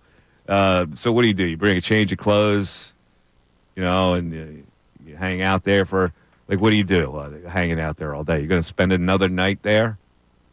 Yeah, you might be asking the wrong person. I don't know. I'm asking the audience basically. Yeah. What do you do if you're? It's been so long. I now think I'd stayed there 2 days. That's one day and bring the baby home. So maybe I guess they're a little more cautious these days. Tap out midday, for an hour, midday, go home, shower, get a change of clothes. Yeah, I would think he would be able to go home, but apparently not. So he could go home throughout the day, right? Other family come there and spend time. Okay. He goes, gets an hour, shower, comes back. Yeah. Well, I feel like that's Is it wrong? Would it be wrong to leave for an hour? No, that's a good question. Would it be wrong to leave for an hour? I've been told I'm naive in these things. I don't know. I don't know how people do it these days. I thought it was highly unusual that he would stay there for 2 days and stay in the hospital. Yeah, I mean, what do they have? Do they have a sleep room for dads, or does he stay in the room? I think he stays in the room. He stays in the room with his wife? He had the uncomfortable mattress. Just by the way, while we're talking hospitals, the medical update we were just delivered in our inboxes. Oh, from the 76ers. Oh, we have a medical update from the 76ers on Bill? No, not on Bill. Okay. No. All right, on who? Who would this be? Which player would it be? I'll give you one guess. Joel Embiid. All right, here it is. Joel Embiid participated in an on-court workout yesterday after missing the last 6 games due to a left foot sprain. While the foot sprain has healed, Embiid experienced an increase in swelling in his left knee following the workout. After consulting with team medical staff and external doctors, Embiid will receive treatment in the coming days to address the swelling. As a result, he will be out for the upcoming road trip and reevaluated in approximately 7 to 10 days. Go Birds Sunday. We need it badly. I got to be honest with you. I said it yesterday. This is, I think, a corporate plan. I think it's a corporate plan to prepare people for, we're shutting them down for the year. I do. I think it's a precursor to it. I mean, you're can't not fool old Mikey. You have to get up pretty early in the morning to fool old Mikey. You're getting to the point where we're sitting here what's he going to come back to? And that's the point, because that'll get to the fan base to say that. Well, what's the point of coming back? We might as well shut him down. That's what I think the strategy is. And you remember yesterday when I said this 6-game stretch they're in the midst of without him, I don't know if they win a single game. That's going to take him out of that stretch, because coming up on this road trip, you got Pacers, Bucks, Nuggets. And then, when you come home, little reprieve, right? From being on the road, Cleveland waits for you. I mean, there's a chance that you're 15 and 28. Like I say, people say, well, it takes you back to the process. The process was fine. I knew what to expect. Oh, yeah. This is just, you got to be kidding me that you're playing with the fan base like this. The fan base knew what you were doing during the process. All right. We're waiting for Sirianni. Let's go to Dave in Roxborough. Dave, you're on 97.5 The Fanatic. Dave. Yeah, Mike, it's Steve. Steve. What's up, Steve? How you doing? Happy Friday. You too, buddy. Yeah, so I got a question. So, Mike, I talked to you last week about percentage of the Eagles winning the game, 50-50, right? For this game?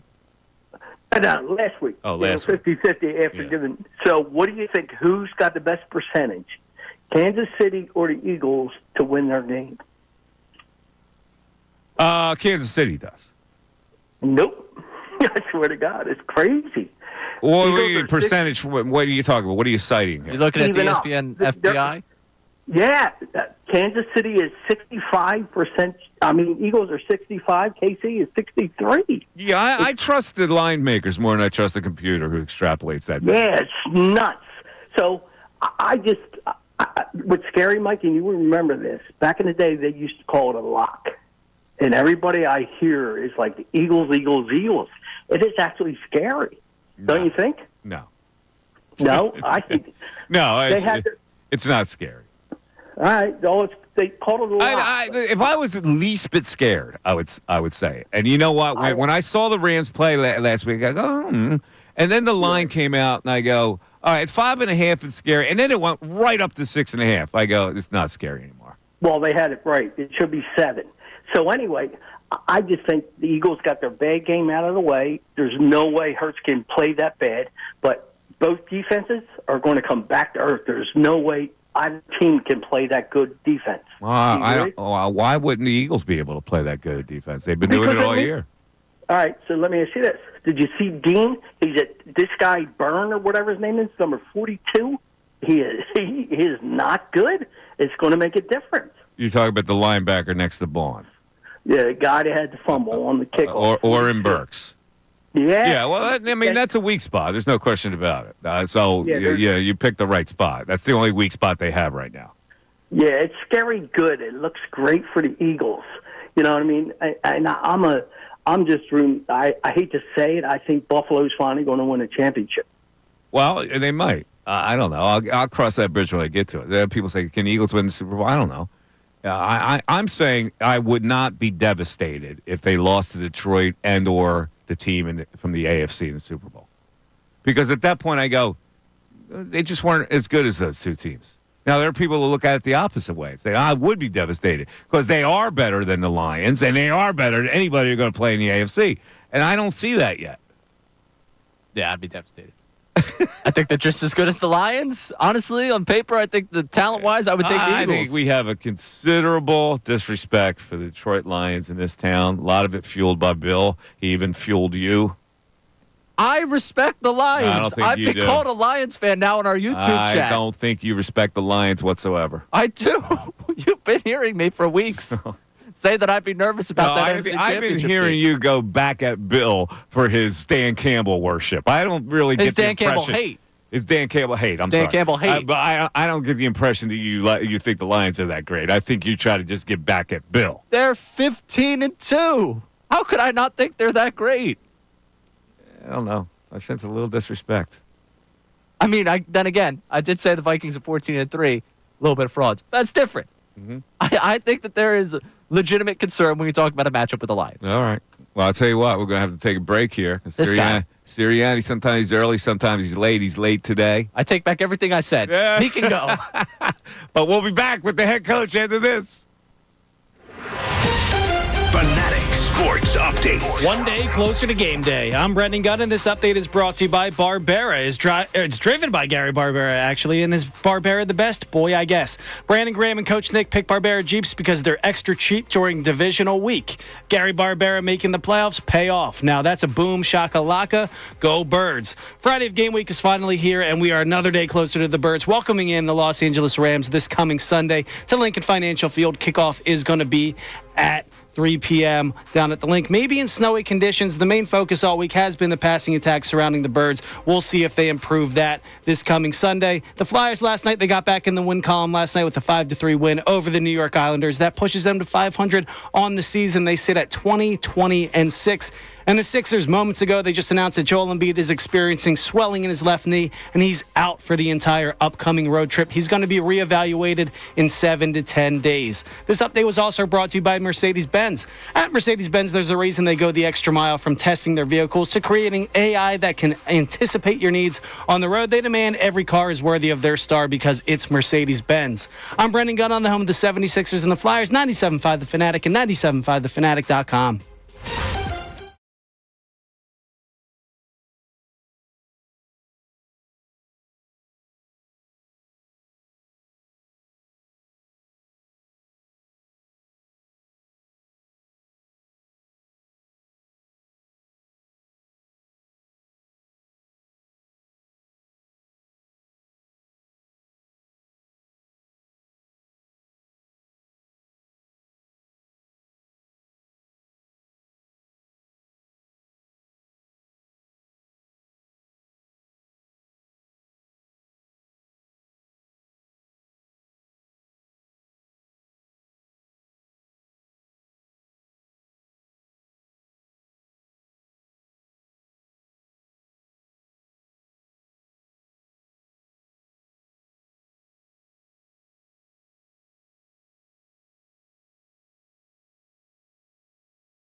for Nick Sirianni as he's closing in on 25 minutes late for his final presser prior to the Eagles and the Rams getting it on tardiness on Sunday at 3:00. Listen, they're buttoning them down. The Eagles PR staff going over one final plan of attack for the head coach to make sure he says the right things. What could he say wrong? I don't know. They've trusted him lately. They've coached him pretty well. He's been really good in press conferences. Again, a couple weeks ago, I thought it was the best Sirianni I'd ever heard. He's starting to get folksy again, though. Yeah, maybe he gets folksy. Maybe he brings up all right, let's take some odds. All right. He brings up the family or his high school or his college. Feel like we're going to get either a high school or Mount Union big game type conversation. We played a team in the regular season and then met them again in the postseason. And it was just like when I was back at Mount Union. Yeah. We had okay. Or maybe talking. Is Mount Union in snow territory? Because he might bring that up. Yeah, that's a great point. That's got to be in snow territory. Electric contribution by you right there. That's pretty good. Yeah, that's definitely coming up. That's how he's going to work it in. Okay. I imagine there's going to be. I remember when my brothers and I played in the snow. We always had to make sure we had good traction, and maybe a phone call to Dad this week about the game plan. Somewhere along. You say it's certain that the family thing comes up or the Mount Union thing comes up. By the way, we have a YouTube chat suggestion on why Sirianni is late. Oh, okay. How's the YouTube chat going? Usually Bill will chime in with the YouTube chat. Are you been diligent with the YouTube chat? I've been keeping eyes. Okay. They've been very complimentary of our callers today. They're a big fan of the calls we've gotten. Okay. They've been ripping me saying I'm a Lions fan, which is just odd. They think I'm a Lions fan. Mike thinks I'm disrespecting them. I think you. I'm taking heat from both sides here. I think both of you disrespect the Lions. But Sirianni is late because he is visiting family at the hospital. He wanted to be there for Bill for the birth of his daughter. Uncle Nick? Uncle Nick had to stop by and see. Uncle Nick showed up? Yeah. So, that's a pretty good suggestion. Are we too concerned about Kellen Moore in the interviews and not concerned enough about Nick Sirianni being distracted by the Colarulo family expanding? That's the question we should be asking today at 610-632-0975. Speaking of the Kellen Moore thing, we haven't had any comment on that. Yeah, that bugs me. That really bugs me. I think it kind of bugs me that he's taking the interviews. I'm bugged, especially the Cowboys thing. I get it. I'm in a tough spot here because I don't want to feel like I'm keeping a guy down from a job elevation, but this is important, man. This is important to a city. It's important to an entire fan base. Like, do you have to take the interviews? Like, you kind of have to. What you do? It's not like you're never going to get another interview for a head coaching job the rest of your life, is it? And if somebody really wants you, they'll wait. I will say he's been boy wonder for how long? At some point, the boy wonder thing wears off. Like, how many more of these cycles before it's like, yeah, he's a fine offensive coordinator, but I don't think there's a path forward. I don't know, man. I'm bugged by it. Oh, I'm bugged by it. I wonder how people feel about that. I'm not being selfish by being bugged by another man's ascension in the job market. I don't think you're wrong to be bugged. I'm bugged. I just know, I know I can't wants fight to blame the league. I get it. Well, the league is what it is. They allow you to do it, so we get over that part of it. Now, you don't have to accept it, but this guy in Washington didn't. I think he wants to be a head coach again. Of course he does. Yeah, his season's going to be over, though, by Sunday. He doesn't Kellen know that. Moore's going to be walking into the stadium while Cliff Kingsbury's getting on a flight to wherever he wants to interview. Let me ask you this question. If Kingsbury wins this game, don't you think they ramp up the pursuit of him? Yeah. And then we'll see if he's got nothing to lose. We'll see if he holds fast to that rule. They beat the Lions. All of a sudden, the entire league's knocking down the door. Wow, look what he did with Jaden Daniels. He's like, you know what? I actually think it's beneficial for me to go in these interviews. Well, I think his tune changes entirely. I don't know. I would like to feel a lot better. Okay. Oh, they're gone. Mike, on one hand, you're saying the Eagles can't possibly lose. On the other hand, you're saying you're bugged by Kellen Moore being distracted. And I got no answer for that. You got me. Yeah, normally I have an answer for everything. I don't have an answer for that. It's irritating. The Cowboys angle for me is the irritating part. I'll be honest with you. Yeah, that doesn't. See that bothers me. I don't get irritated with that Cowboy thing. That's a non-entity. Yeah, but this is like the only thing they could do to you. They stink. Distract your offensive coordinator. They only do it to you if you let them. Like that's why you got to go. Like, I'm going to be more mad at get- Kellen Moore if he doesn't get the job. Like, if he gets the job, fine. I understand taking the interview. If he doesn't accept the job or they don't even extend the offer to him, I'm going to be mad at him because it's just an all tactic to get in the Eagles' heads. Well, there's no guarantee he's going to get the job. I don't think he's Well, going. that's what I'm saying. Like, they know him. He was there for 8 years, right? Hey, Jerry, listen, man, you know about me. I have to come do an interview with you. If you want to hire me next week, Monday. After we win this game, you can hire me. And then I'll just finish out the season with the Eagles and blah, blah, blah. But really, you could call me in an interview? Dale Moore should say to Jerry Jones, no, I'm not coming down for an interview. I spent 8 years with you. You know when I wipe my butt. Much less I got to spell it out for you here. What I can do for your franchise is, you know, I was 8 years as an offensive coordinator, for crying out loud. What more do you need to know? You saw me every day. 12 o'clock. We'll pick the mic It's the Mike Missanelli Show. You're listening to WPEN HD1, Burlington, Philadelphia, a Beasley Media Group station broadcasting live from the Comcast Business Studio, powering possibilities. Let's go back to the text board. Uncle Frank is checking in. What do you got, Brendan? Yeah, let me pull it up for you real quick. We got Uncle Frank checking in. He says, where the heck is... Here he is. First and foremost, I hope everything has gone well for Bill and his wife and the baby. But for God's sakes, Bill, take a paternity test because until after football season, so the Delaware Valley does not have to hear you sing Sirianni Love in that god-awful voice. I think Bill's getting a bad rap because his last performance was lackluster. His last performance was done with a raspy voice and an illness. And now people don't want to hear it anymore. I think he's getting a bad rap. It's like Barbara Streisand had a peach pit stuck in her throat one day and couldn't be Barbara Streisand. I mean, you don't that's feel very that way, right? disrespectful to Barbara Streisand. You always think it's terrible, don't you? Yeah. I mean, I'm tone deaf, and I even know that he's way off key. I don't think it's that bad, to be honest. Yeah, I mean, listen, different strokes for different folks. You know, like, hey, if that's what you want, that's what you want.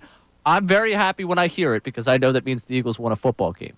But that's more perspective with time. In the exact moment in which my ears are bleeding, I am not a huge fan of the delivery of his Sirianni Love.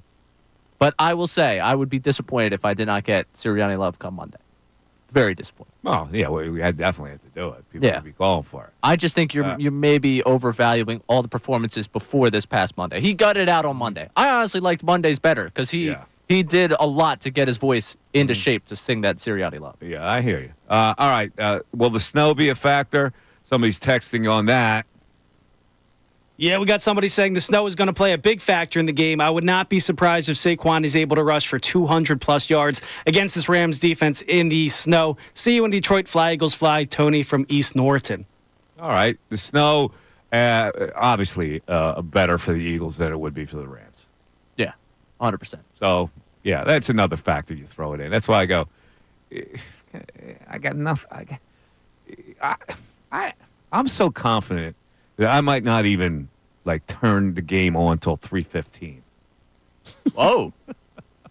You think they're going to be winning at that point? I just it's like they're going to win this game anyway. Like what's the You're going to go out to a late lunch during I don't think the Eagles have a chance of losing this game. I really don't. Normally I would say, there's a chance for somebody. No chance for this team to win.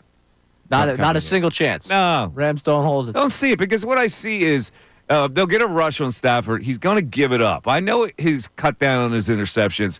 He's going to throw a big pick in this weather, and it's going to lead to an easy touchdown. And to me, that keeps that's like grease on the wheels. The Eagles will skate from that point on. I got the sweat strip sack. That's what I'm. Yeah, that's possible. I mean, that's certainly a possibility. All right, we have a text on the Sixers. Yeah, he wants your opinion on it. He says, would it be a violation to completely bail on this disgraceful Sixers organization right now and just pick a new team to root for? Because that's where I'm at. Yes, it would be a violation. If you want to shut down, you shut down. You don't replace. You can't replace. That's a violation. Yeah, I mean, come on. That's foolish. Like, what team would you pick? It's fraudulent. I don't, like, to me, you're either a fan of your hometown team that represents your geographic area, just like you're a fan of the USA when they participate in the Olympics, or you're just not a fan at all of basketball. That's what you should do. I mean, You can't be a fan of another team. You can't a la carte it. in this area, That you're a annoys Sixers me. fan. That's that. I mean, elsewhere, if you don't have a team, then find your way somewhere else. But So if you're in people this city, put this all in there. But Mike, suppose in the World Cup, Italy's playing USA. Who are you going for? I'm going for the USA. Like, I understand what my genealogical roots are, but it's like that's not going to make me root for Italy over USA. Now, if Italy plays Qatar, I'm going Italy. What if Spaghetti U became a thing? Then what? Oh, I thought it was Linguini U. Linguini U. If Linguini U plays Temple, well, I'm going Linguini U. But if Linguini U plays Penn State, I go Penn State over Linguini U. So you're telling me that in this scenario, Brendan Gunn should root for Temple over Notre Dame in that world? No. Well, the way that Mike just laid that out, it was the school he went to. Brendan Gunn, see, this is the problem with him. He gets trapped. Correct. That was a great win yesterday for Temple. He's not allowed to Students came out of the stands, the whole bit. It was cherry and white pride last night and a big victory, just like the old days. And you can't share in it. I'm happy for him. You gave it up. You can't even share in the enjoyment of that. Give it up. I just never accepted it. Never accepted what? I was 24 by the time I went to Temple. What am I supposed to rearrange my whole life? Reupholster my whole life? Yes. Your school is your heart. They're teaching you not only training your brain, but they're teaching you to be a man. That's what college does for you. I was a man by the time I went there. Man. You were a damn kid. 40 already. You were a kid. You were still an immature kid. Where is this Sirianni guy? 26 minutes is a new record. Listen, he does. He does what he wants. It's his world, and we have to live through it. So we'll have to take another break. This is unbelievable. We'll come back. It is a new record. I will say he is now 27 minutes tardy for his presser. Meanwhile, those guys down there covered it. All they do, they can feed their fat face more with free food and drink. Tardiness. The Mike Missanelli Show continues right here on 97.5 The Fanatic. Tyrone Johnson.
we all fertilize.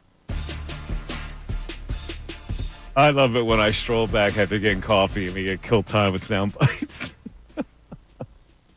It's a gift that keeps on giving. That's awesome.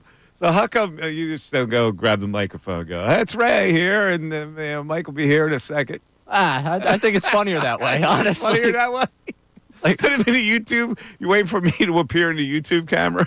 Yeah, I actually don't know how they handle that one. Let me watch us come back from break here. How does Brandon handle that? Because Bill does the same thing. Bill won't talk until I say it's okay to talk. It'll be okay to talk. It's become a nice recurring. Oh, they just wait till you come back, then they fade in. So no one has any idea on YouTube, I don't think. Okay. All right, there you go. So is Sirianni not at the podium yet? Oh, here he is, the head coach of the Eagles.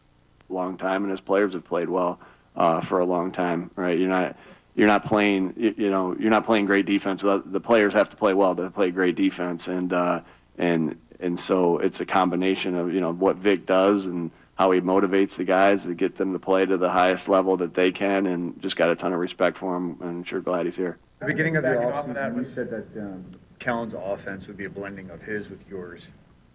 A year later, how much did that pan out to? Yeah, they're still pretty much exactly how we talked about it. I wouldn't say, hey, this is 50% this, 20% that. Like I can't do the math on that.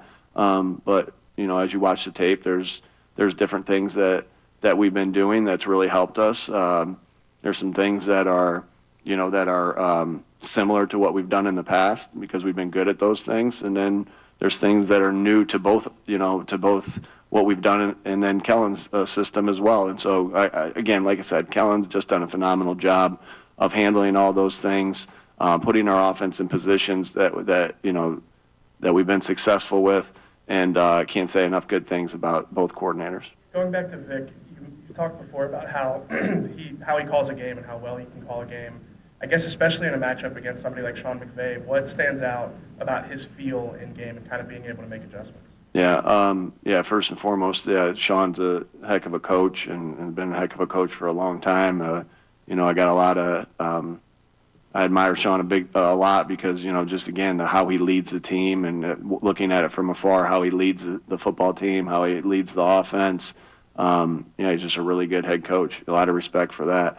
When you go against good coaches, you got to be on your game. And everybody's a good coach, that we go against. We know how good, the players are in this league. We know how good the coaches are in this league. So Vic just has a great feel, again, on how to call the game. I'm not going to get into how I think that or anything like that to give up anything, but he just has a good feel of what to call in certain situations, how to put the players in positions, how to adjust, all the things that you think about when you think about how to call a good game. Let's focus on the counting stats with Jalen. So what qualifies as a good game from your perspective? The what stats? Counting stats, like how many yards he has, how many, Yeah. So what qualifies as a good game? Wins. He just, again, just continues to do everything he needs to do to help our team win the game. And I think, Bob shared with me, what he kind of talked about, not real concerned about stats. I'm concerned about wins. And what I admire so much about that is we have such, Jalen's very selfless. And just wants to do what he needs to do to help this team win football games. And sometimes that's going to be a ton on him. Sometimes he's always touching the ball and always having to get us in and out of good plays. So it's always a ton on him as nature of the quarterback position. But I love the fact that, that's what he had said is just the win, because again, it just shows you the selflessness of Jalen Hurts. It shows you the selflessness of the team, because we do understand that everybody on the outside is going to look at this or that, these numbers, whatever it is. We look at wins and losses. We look at something that directly affects wins and losses, which is our, turnover differential. And again, he's played such efficient football. I think it's a shame that nobody's talking about that, or I don't know. I don't know if they are or not. I shouldn't say it that way. But he's playing such efficient football and putting our team in position to win, and that's the goal of any quarterback, is to win the game, and he's just done a great job of that. And so, yeah, I think obviously I answered the questions a lot, with Jalen and this and that, but he wins. He's been playing efficient, and we do what we need to do to win every game, and Jalen does what he needs to do to win every game. And we'll continue to do that and not apologize for it. And how we win in this game and how you go into a game trying to win might not always be how you have to do it while you're in the game. You have to adjust. So we'll see how the game goes, and we'll see. But I think Jalen's played great football. Two more, please. Jared Verse came out and said he hates Eagles fans. Did he make things more difficult for himself coming in here? What's your reaction to that? Yeah, everyone's got opinions, and so I really don't get myself wrapped too much into that. I'm sure the Philly crowd will, regardless of what anyone said, they're going to be hype. They're going to be rowdy. They're going to make it challenging for the opposition to operate in the noise, and I'm sure glad that we have the home field advantage that we do. Last one? All right. No? Okay. Okay, is that it? All right, that'll do it. No, so we got in there. Unfortunately, we got in late. We were in a commercial. We got in late, so we're trying to retrack. Somebody had to have asked him about the Kellen Moore situation, right? Yeah, early on they did. All right, so what did he say? Oh, yeah, he'll be in all the meetings. He'll do all of his work. He'll be fine. Yeah. Very excited. All right, well, yeah, that's fine. Except, Kellen Moore has had to prepare some kind of presentation, which has to be pretty complete. Maybe not. Maybe he's just going to go to Dallas, and he doesn't have to be as complete as he would be for another team. It's not good. It's not good, and that's why I thought that maybe he had an obligation to turn Dallas down for this particular Friday. You know me, I can't come down Friday. We got a game Sunday. If that makes me lose the job, I apologize. I think that would be tragic for both of us. But right now, my priority is to be here, and I can't waste time, or not waste time. I can't utilize time on something else. Yeah. I mean, it's a horrible, horrible method in which they go about going through this coaching cycle. Yeah, I mean, I get it, but that's what it is, and so it's up to you. Like you have control over it. Now, what? I guess the risk is you're going to lose maybe a lifetime job. I guess that's pretty intense that goes through your head. But on the other hand, if you're that palatable candidate, they certainly want to wait. If you're their guy, they don't want to make a bad hire in replacement because you couldn't be there right away. Yeah, it's just odd to me. I think someone that knows the inner workings of the Cowboys and has worked there for so long that I guess if he's really interested in this job, maybe he's trying to get there because Jerry Jones can change on a dime. And whatever he wants is what he wants today isn't what he wants tomorrow. That's to Jerry Jones's detriment. Oh yeah, like 100%. That's that shit where you want to hire me? You want to hire somebody else for spite because I can't get down there on Friday? Well, that's your loss. That's not my loss. I'm going to get a job somewhere along the line. I'm getting a head coaching job. 610-632-0975. I'll take a break. We'll come back to your calls. We got our NFL picks coming up as well, and a lot of text on Kellen Moore. Back after this. Fanatic Sports Update. Another day closer to kickoff. I'm Brendan Gunn, and this update is brought to you by Bet365. Bet365, whatever the moment, it's never ordinary at Bet365. Download the app today. Friday of game week is finally here, and we are another day closer to the Birds, welcoming in the Los Angeles Rams on Sunday. The main focus all week surrounding the Birds has been the passing attack, and if they can improve it this coming Sunday. Well, one guy that's familiar with both teams is Dick Vermeil, and the Hall of Famer joined the Mike Missanelli show yesterday and said there's a reason the Eagles don't go over the top with their air attack. Well, I think the Eagles can throw the ball more and better if they need to. But when you have the leading rusher in the National Football League and a great, powerful offensive line, you run the ball a little bit more. And you can't run and pass on the same play. The Flyers got back in the win column last night with the 5-3 win over the New York Islanders. It pushes them back to 500 on the season. And moments ago, the Sixers announced that Joel Embiid practiced the other day on court, but now he's experiencing swelling in his left knee, and he's going to be out the entire upcoming road trip. He's going to be reevaluated in 7 to 10 days. This update was also brought to you by Allstate. Some people just know you could save money on car insurance by checking Allstate first. So what are you waiting for? Check Allstate first for a quote today. You're in good hands with Allstate. I'm Brendan Gunn on the home of the 76ers and the Flyers, 97.5 The Fanatic and 97.5thefanatic.com. John Kincade.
Football Friday, where we're going to give you our picks in a little bit, but after being delayed by Nick Sirianni, and we're gonna backtrack and listen to the sound that he delivered when asked about Kellen Moore and all that situation. But right now, it is time for the news at noon, which is now the news at 12:26 with Brendan Gunn. Brendan! There's a whole lot going on in this world. It's time to catch up. Here's the news at noon. 97.5 The Fanatic and 97.5thefanatic.com. All righty, you got three little tidbits that we should know about, Brendan. Let's go.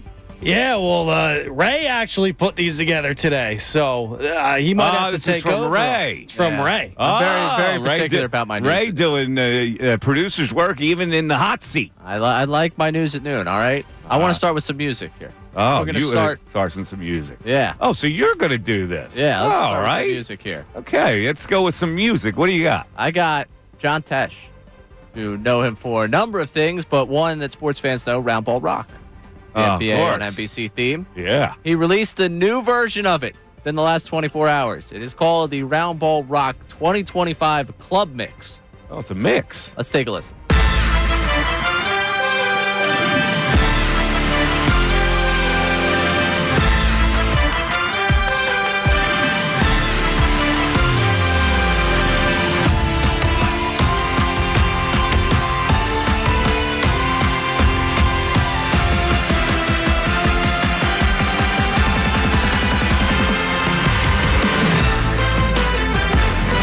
I'm digging it.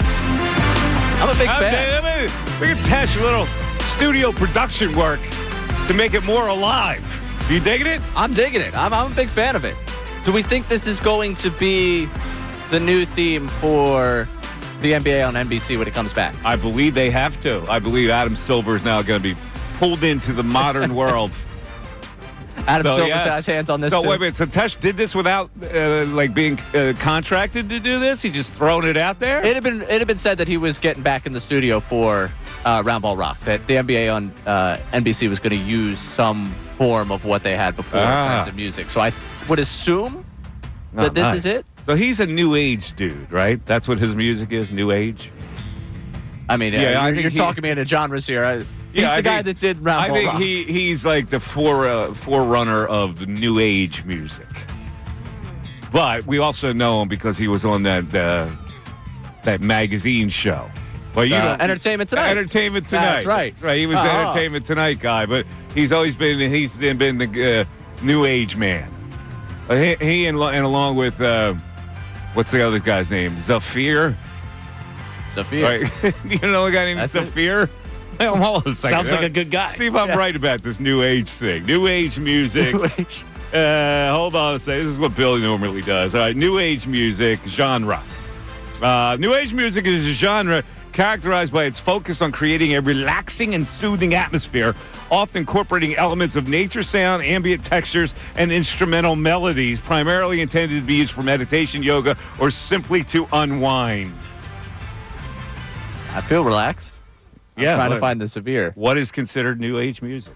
All right, let me see. Who's the new age music genre? The creator. News at noon. The bed has a nice feel of new age. I might say. I swear to God, this guy is the. How old is new age at this point? I don't know, but I know it was the Tesh was in on this. It's now a familiar age. I don't know. There's another guy named Kitaro from Japan. Anya. Anya was another one. Enya. You ever heard of her? Yeah. No? Yeah. Have you heard of her? Anya. You heard of Anya? Anyway, I believe Tesh is involved in that. Yeah, no, I see him listed. Is he listed? Yeah. All right. See that? There you go. There you go. So, all right. I'm plugged in. I'm learning things. All genres of music, baby. Back to the YouTube. I'm a Teshophile. All right, let's go. Number 2. What do you got here, Ray? All right, 2. Sad news yesterday in the world of baseball. Bob Uecker passing away at the age of 90. Yeah. And Brian Anderson, as you know, when someone passes, everybody, it's an immediate phone call. Hey, can you talk about your relationship with them? Well, Brian Anderson obviously does games for TNT, but does Brewers games on television as well, so got to know him very well. But apparently, once he got the job, they didn't really speak, like spring training early on in the season. Really? So, yeah, there was... What, friction? He's like, he just didn't give me the time of day, so I stopped giving him the time of day. Really? Like, and so Bob Uecker then, on one of their bus trips, asked him to go golfing. And this is the story of how he got really to break the ice with Bob Uecker. But he grabbed me on the pant leg as I walked by. You know where his spot on the bus was, Matty? He sat right up front. He grabbed my pants and he goes, "Hey, I hear you're a golfer." I go, "Yeah." He goes, "Let's play tomorrow." So I said, "Okay." He goes, "You set it up." So I'm calling everybody I know. Another thing he never knew that I never told him, this was on a Monday. So we traveled on a Sunday. This was on a Monday. And the golf courses were all the private clubs are closed. But I called a friend of mine who was the head pro at a golf course in Miami. The course was closed, but he opened it because I said, "I need a win here. I need to bring Bob Uecker out and I need a victory." And he brought the chef in and he brought one of the kids to do the clubs and the cart. And the whole way around, Bob Uecker's like, "I can't believe there's nobody out here today. It's a beautiful day." And I said, "Yeah." And then we had lunch and the chef came over. There's nobody in the clubhouse. We ate lunch. He goes, "This is amazing. How come nobody's here? It's a beautiful day." We never told him that the course was closed. They literally opened the golf course for Bob Uecker. And that was an all right story. It wasn't great. You don't think of the idea of Bob Uecker going around an entire golf course not realizing that it was closed? It's okay. I thought there's going to be a bigger punchline to that. Like, here's a punchline. He was a Philly. Yeah. And he befriended Dick Allen. Like, not many people were really close to Dick Allen, but Uecker had this magic where he gravitated to Dick Allen. So they're on an airplane flight, and Uecker asked for a vomit bag from the flight attendant. And she gives him the bag, and when she turns her back, he makes this big noise like he's vomited. And the whole time he's making the noise, he's pouring a Campbell's clam chowder into the bag. It's good. That's not a great story. Right, sitting there salty because you caught his story. He was intrigued and good. However, that's not the end of the story. When the flight attendant comes back, he asks for a spoon, and he starts eating the stuff out of the bag. Oh.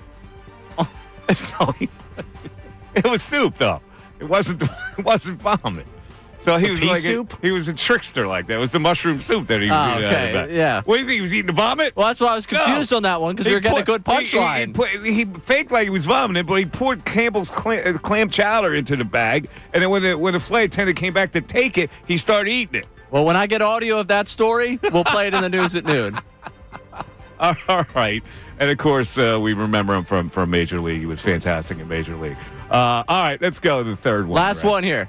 Kevin Durant was on the Out the Mud podcast, which is not hosted by Paul Reed. I'd want to make that very clear for people out there. Tony Allen, Zach Randolph. He was asked about the decision to leave OKC to go to Golden State. I don't really think he still understands why people don't like him, despite the fact he seems to think in this clip that he understands why people don't like him. Okay.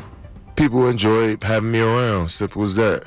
You know what I'm saying? They love having me around OKC. So me just leaving just like that when we were close to getting to the finals, yeah, I understood why people was pissed off, but I couldn't make a decision based off of what other people wanted to do. Right. I felt like around that time it's not one reason why you make a big decision like that. I feel like there's a lot of different factors into why I wanted to leave OKC, and majority of it is I wanted a new experience. I wanted to play a different way, a different style. I wanted to live in a different city, experience a different life in a different city. That's all I knew was OKC. I wanted to play for a different management. You know, I just wanted to experience what life is like with a different organization. On top of having the opportunity to play with some of the best players that knew how to play, that matched my skill set. So everything in line, I feel like you've seen that in the results that we had when we stepped on the court. Oh, what's your beef with that? I thought that was very well said and lucid. Do you have a beef with that? If he went to any of the 28 other teams in the NBA, he's like, yeah, people like having me around. People are upset. I want to try something new. Yeah, you could try something new. He went to the best team in the league. Yeah. Well, so what's wrong with that? That beat him. That he's saying, oh, people are going to be upset because I was leaving. No, people are more upset with the destination than the actual departure. But isn't that commonplace? Like the guys to do that? Was he like the first guy to do that? I mean, he was the one where it was to I feel like the nth degree. Like they won 72 games. Would you like to live in San Francisco or Oklahoma City? Oh, I've always been, hey, great decision on your part. But for him to not know why people don't like him still. confuses me. I think that all NBA players have no understanding of the outside world at all. So in that respect, I go, okay, what is he thinking? He's a selfish NBA brat. So as a selfish NBA brat, you can have your cake and your cake. So it's like you can go to the great team, you can live in San Francisco, you can get paid the most. It's like a no-brainer. Yeah, but the way he says, people just like having, like his reasoning for why people don't like him still doesn't add up to the real reason why people don't like him. Yeah, he is not a likable guy and seems to be bothered by it. And I say, if you want to be a likable guy, you could always be different. He doesn't want to be different, and yet he wants to blame other people. I get that part of it. But if I was him, I would have done the same thing. I could go out of Oklahoma City. I'm here, been here long enough, man. Oh, yeah, I get out of Oklahoma Go to City. San Francisco. Kidding me? And now let's just move around. And then we'll go to the New Jersey Nets, and then we'll go to Phoenix. We'll go all over the place because I'm an NBA player, and what I say goes. On the other side, we'll talk more about the NBA and about the possibility the Sixers behind the scenes are plotting to tank. Mike Missanelli Show on 97.5 The Fanatic. The Philadelphia 70.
Joe, and the black hole sun is exactly where the Sixers are headed.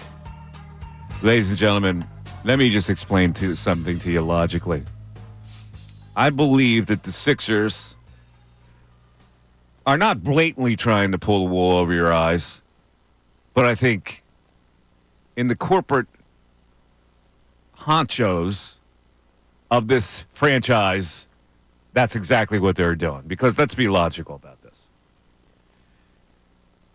To the Sixers front office, here are the certainties. We have no chance to do anything in the playoffs, right? That's certainty A. B, even if we strive for that, we may not even make it into the play-in tournament. Therefore, the only satisfaction that the franchise can get out of this season is to get a shot at a top 6 draft pick. I never thought I would say that. I wasn't saying that at any point earlier in this season. But now it's become a reality. And you know why? Let's go over the schedule. First of all, Ray, give me the injury report that you just gave me during the break. Oh, yeah, the non-practice report? Yeah. So, in addition to Joel Embiid, Paul George, Yabusele, Kyle Lowry, and KJ Martin all did not practice. Andre Drummond and Caleb Martin, though, good to go. Caleb Martin, partial participant. Drummond was a full participant. Okay. Let's go over the schedule that's coming. Now, that both teams have to get out of town, right? Because, Disney on Ice is in town? Isn't the arena taken right now? No? All right, maybe not. All right, so here we go. They're on the road. This is a 3-game road trip. At Indiana. They win that? No. At Milwaukee, back-to-back. Probably not. At Denver. Not feeling good about it. Cleveland. Certainly feels like a struggle. At Chicago. Could win. Maybe. Could win. Lakers. Potentially. Sacramento. Back-to-back. Not feeling great. Denver. Oh, man. Boston. Yikes. Dallas. No. Miami, home, could win. At Detroit, playing a lot better. I don't know. Yeah, it feels like a win. At Milwaukee. That doesn't feel so good. Toronto, That's win. a win. At Brooklyn, win. Boston. Yikes. Brooklyn. So if we go down, I don't know, let's say the next 10. If they win 2 of those games, that would be a lot. 2 should be expected. 3, a lot. 3 is probably where I put the even money right now. Let's go into the mindset of now how you have to negotiate. Do you realistically think that they're talking behind the scenes, you know what? We could still get into the playoffs and we can still make some noise and do something. Do you actually think that these basketball people who are running this thing, who are not naive and know the ways of the NBA, could actually think a miracle like that could possibly happen? If they're saying Embiid's going to be reevaluated in 7 to 10 days, I'll tell you that's probably 10 days. And 10 days from today would be the 27th. So you played 5 games at that point. Maybe you beat Chicago without him. You probably go 1-4. By the time he's, again, supposed to be back, you'd be 16-28. I can't imagine they're sitting there with delusions that this is going to turn. Therefore, the only juice they could squeeze out of this lemon would be to say, well, at least we'll get a shot for a top 6 pick. Because if they finish outside of that, they don't get that pick. They have to give that pick away. They have to give the limbo pick away. I'm telling you, man, I got a bad feeling this season ends in Detroit in a play-in game as a 10 seed where you don't end up with your pick. You actually think they're going to get the 10th? I don't think the Bulls are that good. That Chicago game is like the Super Bowl to the Bulls. They've got more incentive to win that game at home than the Sixers do. I don't know. Like, I look at the bottom of this conference. What, the Nets, Raptors, Hornets, Wizards, they all stink. I don't think the Bulls are that good. Listen. I don't think the Sixers are like... I'm a cynic by nature, but I'm also a realist. And I can't imagine that the people who run the organization aren't realists as well. Elton Brand, Morey, Ned Rice, or whoever the hell is in that hierarchy are going, listen, we've been around the NBA a really long time, fellas, right? Yeah. Do you actually think that we should play this out? Nah, you're right. Well, what do we do? Do we tell the people? No, I'll tell you what we'll do. We'll kind of drag people along because you really can't tell them. There'll be a revolt in this city. Let's drag them along. We'll give them an update on Embiid. He's practicing. No, he's got swelling. And we'll just milk it that way for a really long time. And then by when do we get to February, people will definitely be like, okay, well, I understand. But they're not going to understand right now. We need a little more time to play this out before the fan base understands. But we can't jolt them right now and say, we decided that, this is not going to work. I don't want to be social media is the real world type thing, but the reaction to this Embiid news tells me the fan base is already there. If they said right now he's shut down for the season, I don't know if a lot of this All right, fan well, base then that's coming. That's coming. I don't think they're ready to do that now. I think they can still play this kind of a game and entice people into believing that some miracle where all three guys play at a high level and they find a rotation that works. Like in February, you're going to find out. That people will still kind of be in, kind of be engaged like they were the other night against the Knicks. They engage them. I think the biggest thing will be if you start hearing rumblings that they're trying to move Yabusele. That would be their punt point. Where they're like, you know what, someone that's been good for us this year that's going to be a free agent in the offseason, we're going to get something back for him. If all of a sudden some NBA people start mocking up trades where they're like, yeah, this guy's going to go, the Thunder need someone big bruising or something like that, that'll be my point where I'm like, yeah, this all front office really has started to explore the end. Yeah, you know who else is going? KO. Kelly Oubre. Oh, Oubre. Is this the final straw for Sixers fans, though, that still believe? Like, is this the final straw if they drag it out? I got to be honest with you. I don't think there could be any. This is not a dumb town, especially when it comes to basketball. This is a savvy basketball town, right? You can't. Deep inside, they're not still believing that something magical can happen. Are they? Are there people out there that actually think that? And maybe the Sixers, maybe you're right. Maybe the Sixers are not giving the fan base enough credit. That the fan base is already going, yeah, I know what you guys are doing. Stop. Yeah, the fan base might be that way. I mean, I can't imagine that they're deluded, especially with this 7 to 10. I mean, you're gonna go into that Lakers game after 5 games without beat, because even 7 days from now is that Cleveland game, and that's the first night of a back-to-back. Again, ask yourself, you're smart people trying to run an organization. You got your owner not paying that much attention because he's all footballed up. So you go, you know what? What's the only way we can get any satisfaction out of this year? And you tell Josh in a couple of weeks, hey, Josh, there's a good part about it. We can get a shot at a top 6 pick. We might be able to get a Cooper flag. And Josh goes, you're right. A funny world where Josh Harris has paid so much attention to the Commanders. He walks into the offices Monday like, wait, what's our record? You mean we're that far back? Josh, just think. You're going to have a new building. You're in cahoots with Comcast now. No more acrimony between those guys. And I know you hate them, but with no more acrimony, and we could possibly get Cooper Flag to usher in this new era. Your asset's going to go way, way, way up. 610-632-0975. Mike Missanelli Show continues. Fanatic Sports Update. Inching closer to game day. I'm Brendan Gunnan. This update is brought to you by Groundworks, your expert for basement waterproofing and foundation repair since 1997. Book your free inspection today at groundworks.com. Friday of game week is finally here, and we're another day closer to the Birds, welcoming in the Los Angeles Rams this coming Sunday in the divisional round. The main focus all week surrounding the Eagles has been their passing attack and if they can improve it this coming Sunday. One guy that's familiar with both teams playing on the field this Sunday is Dick Vermeil, and the Hall of Famer joined the Mike Missanelli Show yesterday and said there's a reason the Eagles don't go over the top with their air attack. Well, I think the Eagles can throw the ball more and better if they need to. But when you have the leading rusher in the National Football League and a great, powerful offensive line, you run the ball a little bit more. And you can't run and pass on the same play. The Flyers got back in the win column last night with a 5-3 win over the New York Islanders, but some bad news in the city. The Sixers announced about an hour ago that Joel Embiid is experiencing swelling in his left knee now, and he's going to be out the entire upcoming road trip. He's going to be reevaluated in 7 to 10 days. This update was also brought to you by Discover. Do you know what's accepted at 99% of places that take credit cards nationwide? If you guessed Discover, you guessed right, based on the February 2024 Nielsen report. I'm Brendan Gunn on the home of the 76ers and the Flyers, 97.5 The Fanatic and 97.5thefanatic.com.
55. Guess what we forgot to do a little earlier? We got to caught up in some other things here, but it is time for our fearless selections for the weekend of playoff football. And to me, this is an easy week.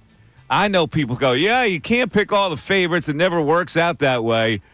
But I think it will this week. I don't think any favorite has a chance to lose. I don't even know who can cover, to be honest with you. So let's get to it.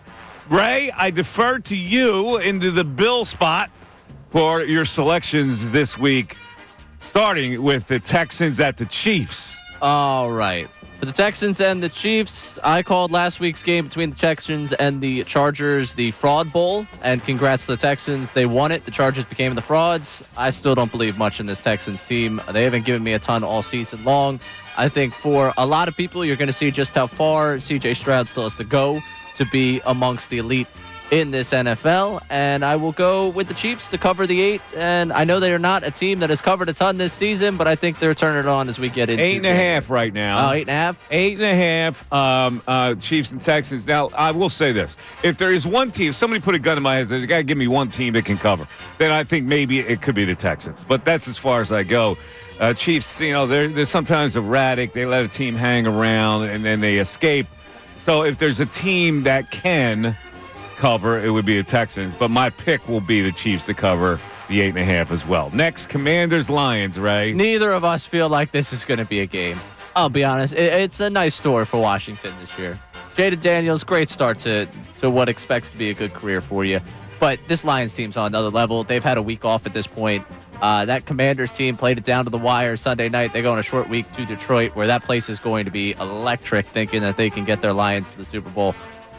They are going to cover that. I'll give you that line was 11. I think I'd still take it. Myself as well. It started 7.5. It's now -9. The Lions. I see this as a 42-17 piece. I gotta be honest. That's what I see a route. I would take the Commanders Lions. plus 25. You will? All right. I might give you 25 with that. The Lions 42, the Commanders 17 is my selection.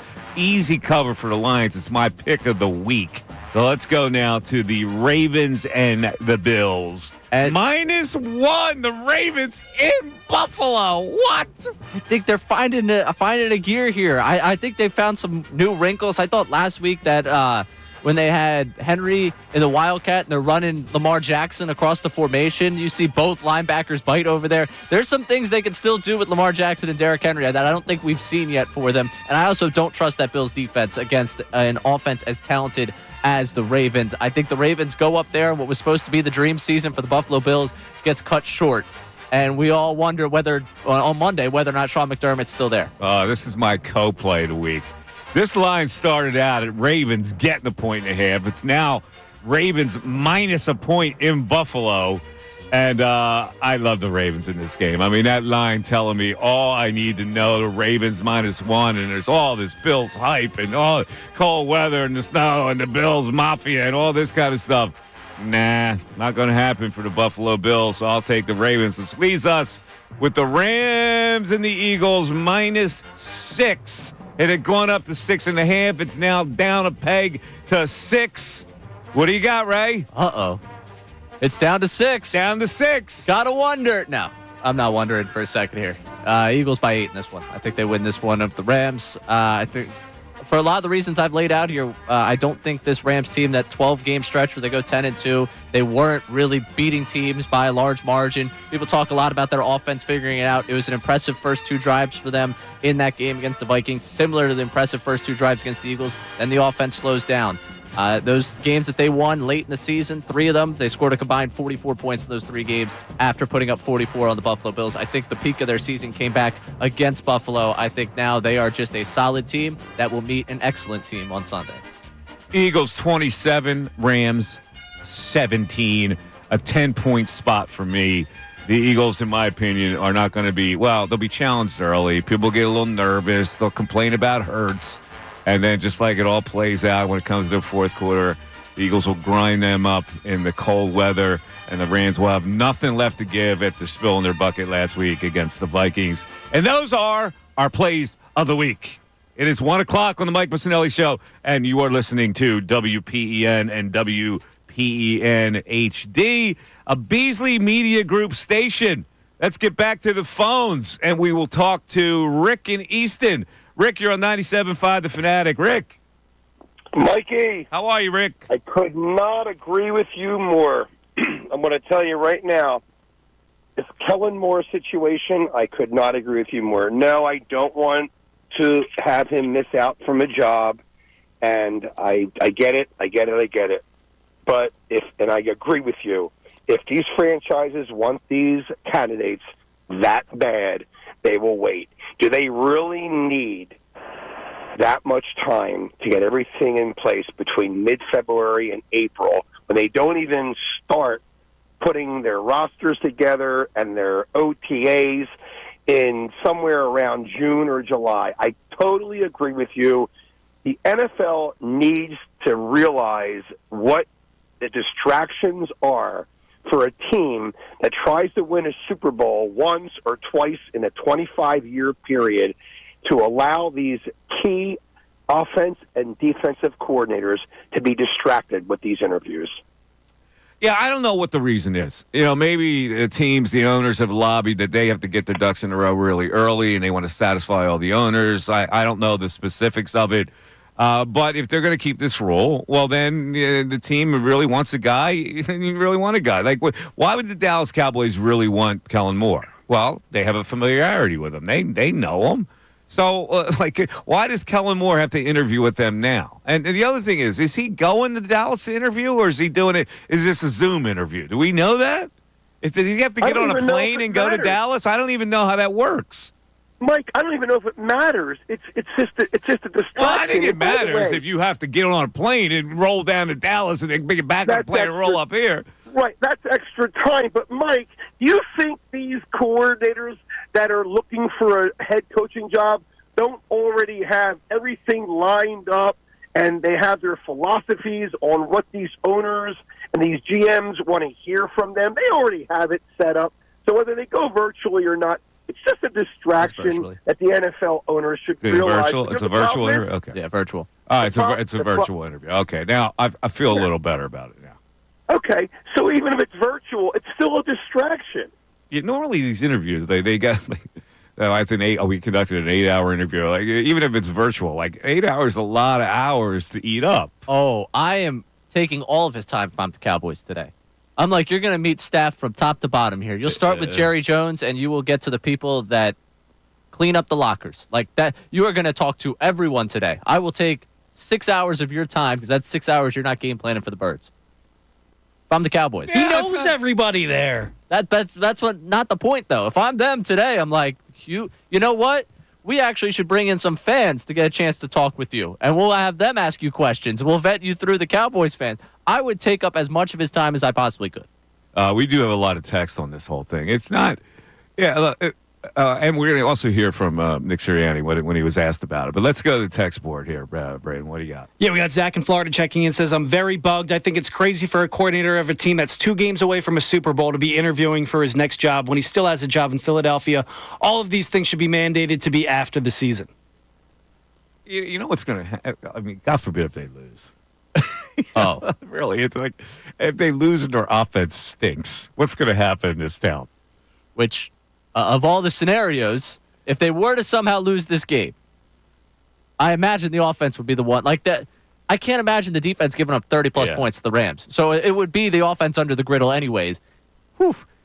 This town will actually have scored him out. They'll actually be sending recommendation letters. Well, who would they have scored out? We touched on this early on, and you weren't feeling it. But I wonder how many people do feel if they lose this game, and the offense does look fine, right? That they don't overreact and go, I can't lose Kellen Moore to another team. But they're willing to lose Sirianni. Like, is that a possibility? I mean, if you want to talk it into a possibility, I don't believe it is. I don't believe. I think if you were really feeling that way about Sirianni, I think you're feeling that way about the entire side down on the offense. I can't imagine Fangio's going to. You coveted Fangio for how many years? Now you got him in the building. I can't imagine he goes anywhere. But new head coach, what would he do with his staff? What else we got there? Yeah, we got somebody saying Jonathan Gannon proved exactly why it's more important to just focus on the game ahead instead of interviewing for your next job. That's a pretty good example. Jonathan Gannon. Not a bad example. No, it's not a bad example. That liar. I mean, oh, but where did we go? See that? He was distracted. Yeah, I'm not going to say that. I'm give me one more. There shouldn't be any interviews until after the playoffs are over. Not looking forward to another OC. But anyway, I'm not impressed with what Kellen Moore has done anyway. Gina in Southwest Florida. Not impressed with what Kellen Moore has done anyway. What do you think of that, Ray? I mean, listen, if we had to bolt the door shut for one of our coordinators not to leave, he's not the one I'm bolting the door shut for. Okay, I'm reading a text on a tweet on my Twitter, MikeMiss25. Not sure why. He's really not been a great OC. Not sure why there all this interest in him. This offense, more specifically passing game, has underachieved and is clearly not playing to their full potential. First quarter ineptitude points directly towards poor game planning and preparation. I mean, if on the other side we're talking about this game, I say surviving the script for the Rams this entire season's been surviving the script for the Eagles, but the opposite way, where they get off to a slow start, they survive on the strength of what makes them good. The defense, the fact they've been able to run the football and get timely passing when they need it. But, has he done a spectacular job to get all this interest? He's played basic football. I did not think that this season for him would springboard the interest that he's got. He is? He's a young guy out there. He's a young vanilla-looking coach that everybody wants anymore. Obviously, certainly. Vanilla, and I use the word vanilla. 610-632-0975. Mike Missanelli Show continues. The matchup is set for the divisional round Sunday.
Exactly. 125. Stay tuned for Tim and his report on this game.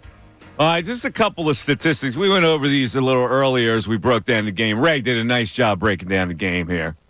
Had to fill in for Bill. I'm sorry. Yeah, you had to get the role of Bill. I mean, here's my overall look at this. Too many things would have to go wrong for the Eagles for the Rams to win this game. In general, the Eagles are not a team where a lot of things are going to go wrong. They're a pretty structured, buttoned-down team. So what could possibly go wrong? Their defense is going to suddenly forget how to play? No. Their offense is going to get stifled with Saquon Barkley? Well, yeah, you can only do so much of that. I mean, he's still going to get his 100+. And you got the guys that this quarterback, even though a lot of people don't think it, can still make a big throw when he needs to make a big throw. So what could possibly go wrong? That they're going to rush Hurts and they're going to sack him 1,000,000 times and he's going to fumble? It's a possibility that he gets sacked and there's a strip sack fumble. But most of the time, the blitz is not going to matter that much on Jalen Hurts for a couple of reasons.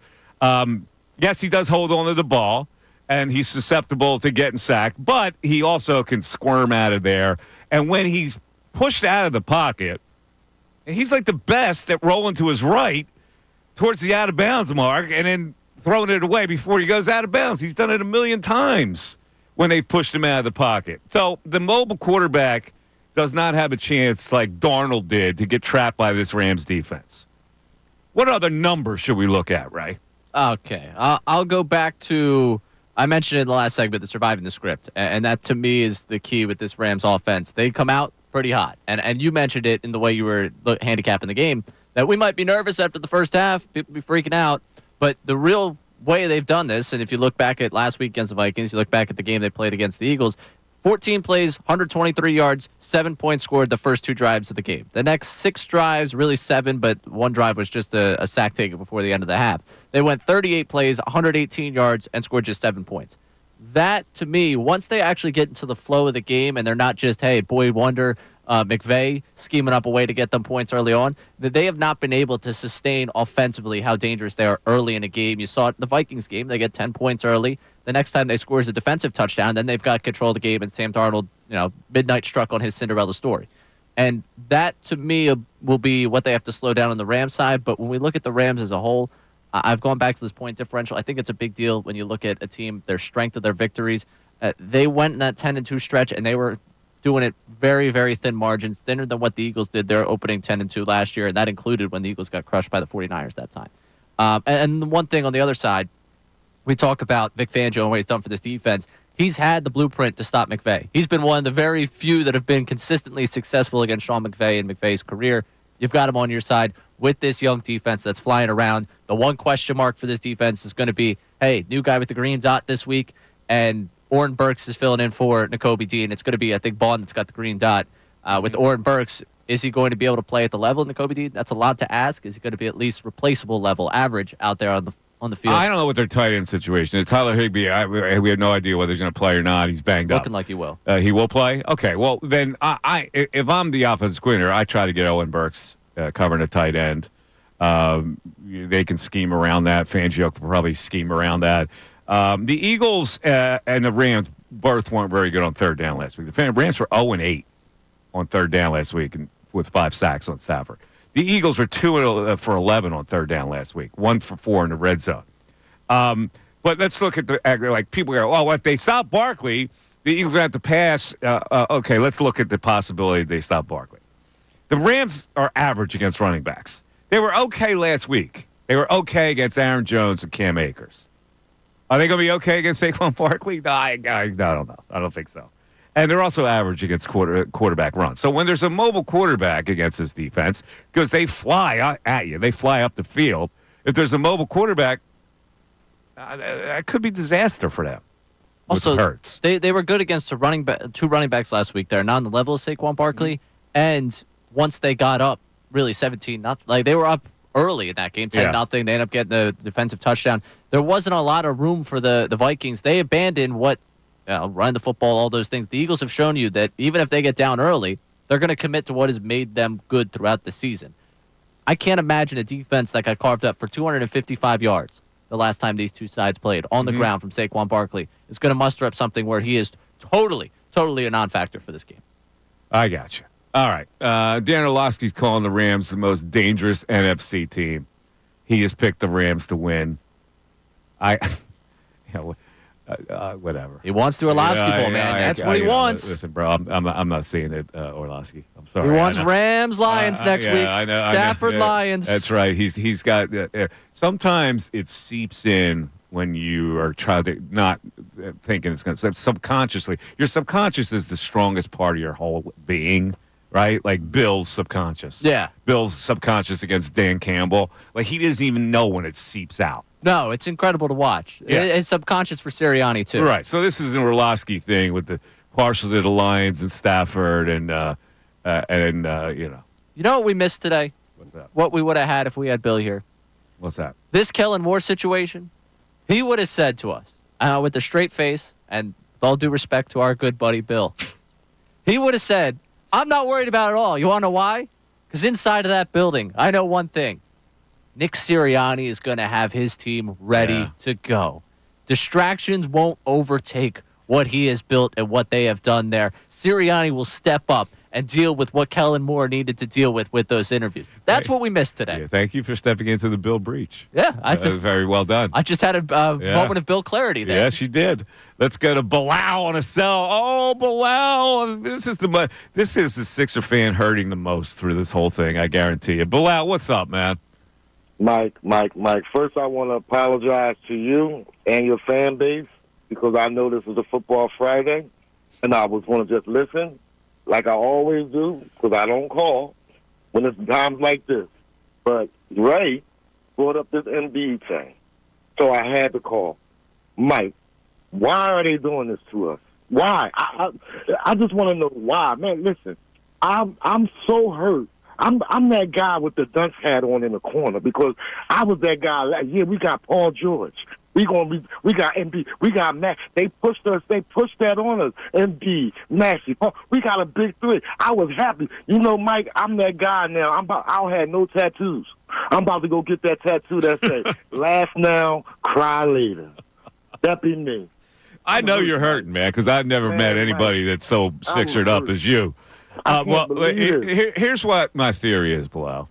An organization knows their shot, right? They can't salvage this year. So the public punishment, they want to reduce the public punishment for the least amount of time as possible. So they'll drag a fan base along, even though the fan base knows better, but they'll try to drag them because every day, if they admit that they have to give it up now, every day they would have to take the public punishment. And they're not willing to take that until the end of the season when it's an inevitable result. Let me ask you something, Mike. I just want to know this. Is it a violation on me that I don't feel anything about this Eagles game because of the way the Sixers got me feeling? No, I get it because you're that Sixered up. I understand where your DNA goes when it comes to... I'm trying. I'm trying to pump myself. I'm trying. But, Mike, I cannot... I'm talking this way. You know why I'm talking this way? Because I'm crying on the inside. I know. I can feel you crying. The Sixers are in your heart more than the Eagles would be. There's no sin to that. Most of this town is more Eagle than Sixers, but I hear you. If you're a genuine Sixer devotee, this has got to kill you. Let me ask you one more thing, Mike, before I have to go. Go ahead. Do you think this was the plan from the very get to push Embiid out and give us Maxey and Paul George, knowing that Embiid wasn't going to be there for us this year? No, I believe that they thought, misguidedly, that they could actually manage this whole thing. I really did. I think it was misguided. I think he tipped his hand when he got all these older role players because he's saying, we're going to be good. We're going to be able to manage this. And we have all these veteran players that can carry us, blah, blah, blah, blah. And then it became inevitable. 610-632-0975 is how you get in. Tim McManus going to join us in 5 minutes. We're back after this. Fanatic Sports Update. Another day closer to kickoff. I'm Brendan Gunn, and this update is brought to you by Corona. Join Ricky Bowe and Tyrone for 97.5 The Fanatic's official Birds playoff watch party this Sunday at 2:30 at Landmark Americana in University City. All presented by Corona, and you can enter for a chance to win exclusive Birds prizes. Friday of game week is finally here, and we're another day closer to the Birds welcoming in the Los Angeles Rams this coming Sunday. The main focus surrounding the Eagles all week has been their passing attack and if they can improve it on Sunday. One guy that's familiar with both the Rams and the Eagles is Hall of Famer Dick Vermeil. He joined the Mike Missanelli show yesterday and said there's a reason the Eagles don't go overboard with their passing attack. Well, I think the Eagles can throw the ball more and better if they need to. But when you have the leading rusher in the National Football League and a great, powerful offensive line, you run the ball a little bit more. And you can't run and pass on the same play.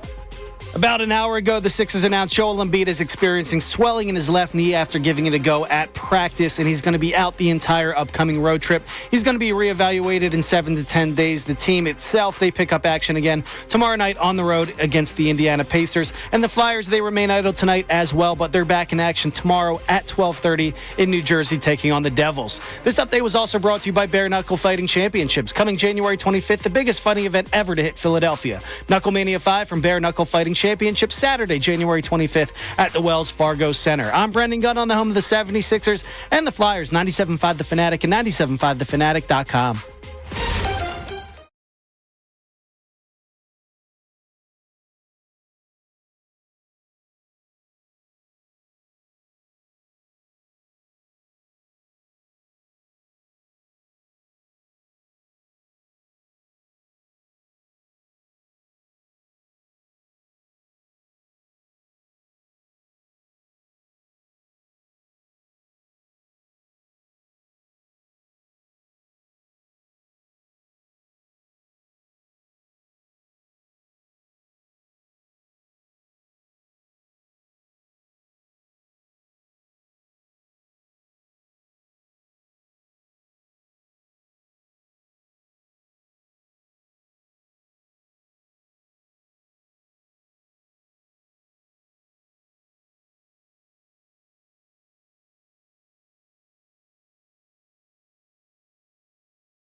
Into a weekend of anticipation, a lot of football, great football. We'll sit down and watch all weekend. Sunday, of course, at 3 o'clock, Eagles and the Rams, and our next guest going on another long journey with the Philadelphia Eagles, covering the Eagles for ESPN.com. He joins us on the Comcast Business Hotline, Tim McManus. Hello, Tim A. What's up, Mike? I'll take any coffee you'll give me, man. Well, Tim, listen, normally I can get cynical. Normally I allow for a possible stiff challenge from an opponent. But for some reason, I'm not feeling this one. And a lot of it is because we had Dick Vermeil on, and it was like a man after my own heart. I thought the Rams spilled their bucket in that game in Minnesota. Now they're going to come all the way here. It's snowy weather, the whole bit. It just doesn't seem like they can play 2 games in a row like that to provide a challenge to the Eagles. Now, tell me why I'm nuts or why I'm correct. Yeah, I mean, that is a quick turnaround, too. It's the short week, the West Coast trip. There's been a lot, obviously, going on where they are. And so it's a big ask for them to come in against one of the best teams in football and get to that elevated state again. That's one of the big things. But they do have something that will inspire them from the last matchup for sure, and that's the fact that they got run over. And, if you listen to the Rams and Sean McVay talk, that was a humbling experience for them, the way that the Saquon just went, 255, and they just totally trucked them as a defense. And so when that happens, like a prideful group is going to want to react to that and is not going to want to lay down in this spot. And if you see the way that the defense has responded since then, at the last 4 meaningful games that they've played, so you throw out the one where they rested their starters, Week 18 against the Seahawks, they've allowed just single digits in all of those games, including against Minnesota in the wild card round. And so it does look like it's an improved team here, Mike, and an improved defense that'll come and try to give a more spirited effort this time around here in South Philly. No, I can buy that. Their defense is a lot better, and the only thing it's going to depend on is whether they can stop the running back and get ahead and make the Eagles throw. That's the formula that all experts seem to think, that the Eagles will not be able to meet that kind of a challenge. And they were okay against Aaron Jones and Cam Akers, but it was Aaron Jones and Cam Akers. I mean, can we reasonably think that they'll have a plan to stop what the Eagles do with Saquon Barkley? I think it's reasonable to expect that Barkley won't go that crazy, that they'll be better with their run fits, that obviously they're dedicating so much of their time to trying to figure out how they can slow Barkley in that ground game down. I'm sure they'll dedicate extra resources to it. But the one thing that I can't get past is the defensive front for the Rams can all of a sudden get bigger.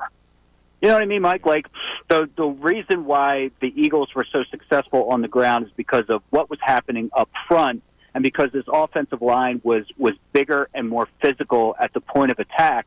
And that's not something that the Rams can just change overnight. Like, they're built as sort of a leaner, quicker defensive line. And if Philly is able to get their muscle on them, I just don't know how you counteract that if you're the Rams. So I think that they can improve, but still believe that the Eagles are going to lean heavy on that ground game. And as we saw sort of late in the stages in that Week 12 matchup, when the Rams were selling out at the line of scrimmage, the Barkley busts through, and it's total daylight because there's nobody at the second and third level. So if you can get through that first wave, then you're talking about a 70-plus yarder for Barkley. And so while they'll try to, I think, have, minor adjustments here, I don't know if you can change the more philosophical, the more sort of pressing problem for the Rams, and that's the fact that I don't know that they're big enough or physical enough up front. All right, let's look at their offense. They've got a veteran quarterback who can make every throw. He is susceptible to the sack because of his lack of mobility. He hasn't been sacked a lot this year. But I look at the receivers, and they're solid. Nakua and Kupp are very solid receivers. I don't know what's going to happen with the tight end now that the Eagles have a change in linebacker, whether that's going to be a factor. But it doesn't look like the Rams can bust you offensively. Am I, again, especially against this defense? Am I missing something here? No, I mean, I think you got it right. Kyron Williams is a good back, but he's also susceptible to fumbles. He's got 5 of them. The Eagles knocked the ball out of his hands twice, and he's a relatively small back. And I think that it goes back to sort of the physicality where they can sort of beat him up in the ground game a little bit. And then Vic Fangio's defense has just been so sound that you don't expect a lot of big breakers for the Rams, even though, to your point, like Stafford has about as good as any quarterback out there in terms of reading defense, firing off quickly. Nakua's been awesome, and so they're going to make some plays. I think really, and you hit on it, is the linebacker position is kind of the X factor or the question mark for Philly. If you go back to the first matchup, Nakobe Dean was awesome. And he's been very good for this defense at identifying and flying to the ball and really making things happen. And now you're going up against Sean McVay, who I'm sure is spending a decent amount of his time saying, how can I stress whether it's Oren Burks or Jeremiah Trotter Jr., and find ways to manipulate that matchup in our favor. And so I'm sure we'll see. Kyron Williams isn't always like a big part of their passing attack, but I would expect him to be more in their passing attack because of the absence of Nakobe Dean and also the presence of Tyler Higbee, who missed a lot of the season, and he got knocked out early in that Minnesota game, but he still ended with like 5 catches and was a big part of their game plan. I think their tight end and their running back in the passing game is going to be something that they're going to try to stress so that it exposes the weakest part of the Phillies lineup because of Nakobe's absence. All right, here's the other 1,000-pound gorilla in the room, and it's the Kellen Moore situation. I know you guys were asking Nick Sirianni about this whole thing. It is a very weird circumstance that he is being cultivated by 3 teams, including Dallas, and he has to do the interview today or whatever. How much of a factor do you really think that is in this whole scenario? I can already hear fans, like if they were to lose this game, and they're reacting to, and he's talking to the Cowboys the day before, so you can already hear like what it would sound like if they were to lose this game and the passing game doesn't look good. It's not ideal. Like, he's got 3 interviews this week. They're all virtual, so he's not going anywhere, and it maxes out at 3 hours apiece. But 2 of them are today. So 6 hours of Kellen Moore's time is going to be dedicated today to coaching interviews. And then he's got another one tomorrow. The way that Sirianni framed it, it's like, he's basically saying, like, you guys are acting like, they don't, like, coaches don't have any downtime in their day. And so that's basically where they fit it in, is once the hay is in the barn and all of their work for the day is taken care of, then Moore jumps on these calls. I don't know that it's a huge deal, Mike. It's an unfortunate thing the way that the whole process goes, and then from an optics standpoint, it's not ideal. Like, there's people in this town who still blame Jonathan Gannon for not having his full attention and for the biggest game of the year, in which obviously the defense let him down. So I think it's more of an optics thing than anything else.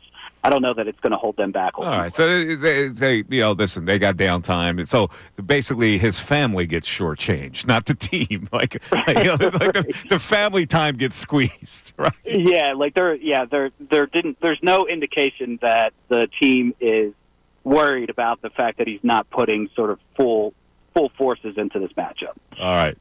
Ray, you got a question for Timmy? 9 Ray hours of downtime? Bill Colarulo's wife had a baby, Tim. Congrats to the Colarulo family. Yeah. Bill's still at the hospital. He's spending a couple nights there. Beautiful. All right, I'll jump into something that Bill always likes to talk about when it comes to playing the Rams, and it's the Fangio effect against Sean McVay. What do you think it's been that's made Vic Fangio successful against Sean McVay in a number of the matchups they've had in the past?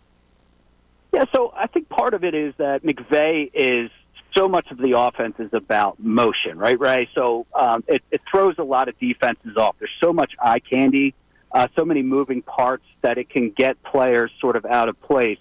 And one of the beauties of Fangio's defense is it's not overly complicated. And they're not going to be overreacting to the things that they say. It's going to be more about reading their keys once the ball is snapped. The other part of it is, and speaking to people about what makes Fangio as good as he is, it's his ability to adapt in real time to what's going on. So even if the defense gets bit in the first quarter by something that McVay has concocted or another good offensive coordinator has drawn up, he's very good at identifying in real time what's going on and then being able to make the necessary tweaks in order to shut it down. So if you're going up in this chess match against somebody who's got a very high football IQ, you need to match that with somebody who has a good or greater football IQ than the person that he's going up against. And Fangio, by all accounts, aces that test for decades now. So that's really what the key is. I mean, if you want to feel confident about anybody going up against Sean McVay, you want Vic Fangio on your side. All right, the moment of truth from Tim McManus, who covers the Eagles for ESPN.com. What you got as the score here? Yeah, so I think that the Rams are going to come with a little bit of heat, that there are going to be moments for that defensive line, maybe generating a turnover on Jalen Hurts, strip sack, something like that. I could see some shaky moments, but ultimately I think that the physicality of this team is something that has carried them, Mike, all year, and in this particular matchup is going to be to their benefit. Maybe it's snowing outside, when the moment gets the biggest, I think that they're just going to lean on this Rams team. Saquon Barkley shows up at the end, and the Eagles win 26-20. All right, so you got it right on the number. That's not going to give the bettors any help, Tim. Call for can you bet a push? I guess you can. All right, man. Listen, we'll look forward to your reports. Thank you so much. We'll talk to you. All right, boys. There he is. Tim McManus covers the Eagles for ESPN.com. He's got it right on the number, 26-20. Maybe he set the line. A little weak, to be honest. Give me a lead, Tim. Give me a lead. That's exactly right. 610-632-0975. We're coming down the home stretch. We got a couple callers. We'll get to you. The Mike Missanelli Show continues.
Missanelli Show 97.5. The Fanatic, Eagles, and the Rams. I got the Eagles winning by 10. My final score is 27-17. And I can't see any other way. I really can't. I'm not trying to jinx the Eagles. I'm trying to be resolute about this whole thing. I cannot believe that a team that's not as good as the Eagles, who played as well as they did against Minnesota to earn the right to come east, is going to be able to replicate it. I just don't see it. So I'm pretty comfortable going into tomorrow with watching other football and waiting for 3 o'clock. So let's go to Andy on a cell. Andy, you're on 97.5 The Fanatic. What's up, Andy? Hey, good afternoon, Mike, Ray, and Brandon. What's going on, buddy? I'm doing well. How you doing? Good. Hey, Fantastic. by the way, I'll send you an email, but you got to come check out my restaurant and bar in Lambertville, New Jersey. It's nice hopping, skipping, and jump from you. Lambertville's not a hop, skip, and a jump for me. I thought you were over in Soulbury. No, man, no. I live out this way, but I know the Lambertville scene because it's on the other side of the river of New Hope. Yeah. You got to come out and see me, man. I'll take good care of you. All right, what's the name of your restaurant? Oh, can I shoot it out on the air? Go ahead. What is it? All right, well, the bar is called the Boathouse, and the new restaurant, which opened 4 weeks ago, is called Revolution, a little nod to the historic area here. All right, next time I'm in New Hope area, I'll come over to Bridge. All right, sounds good. Right. And I'd be remiss if I didn't say congratulations to Big Daddy Bill, beautiful Bridget, and baby Bianca. Oh, look at you. With all that, it's like B alliteration there. I didn't even realize that. You know how I go, and then of course a beautiful YouTube chat. It's just incredible, man. I love it. But I got a big Eagles win this weekend. I know I heard your score, and McManus, of course, toes the spread, so he's going to be a half a point off. Yeah. But I'm saying I'm going something like 31-19. 31-19. I like it. I kind of like that score. I'm going with a weird defensive score for the Birds too. That's possible. What are you talking about? A strip sack, fumble, take it to the house, or an interception? Maybe a scoop and score, maybe a pick six. I don't know. Gardner Johnson, Chauncey Gardner Johnson. Take it to the house. There you go. All right, buddy. Good luck with the new restaurant. Can I leave you with an Eagles cheer? Sure, go ahead, buddy. Friday? From Lambertville, it's Andy with an Eagles cheer. Go. I want this to be heard all the way down in the city. E-A-G-L-E-S, Eagles! Yeah, beautiful job. You ever been to Lambertville, Ray? I have not. Oh, it's a nice little hamlet on the other side of the bridge from New Hope. You ever been to New Hope? Probably. Probably. You would have known if you were been to New Hope. So, no.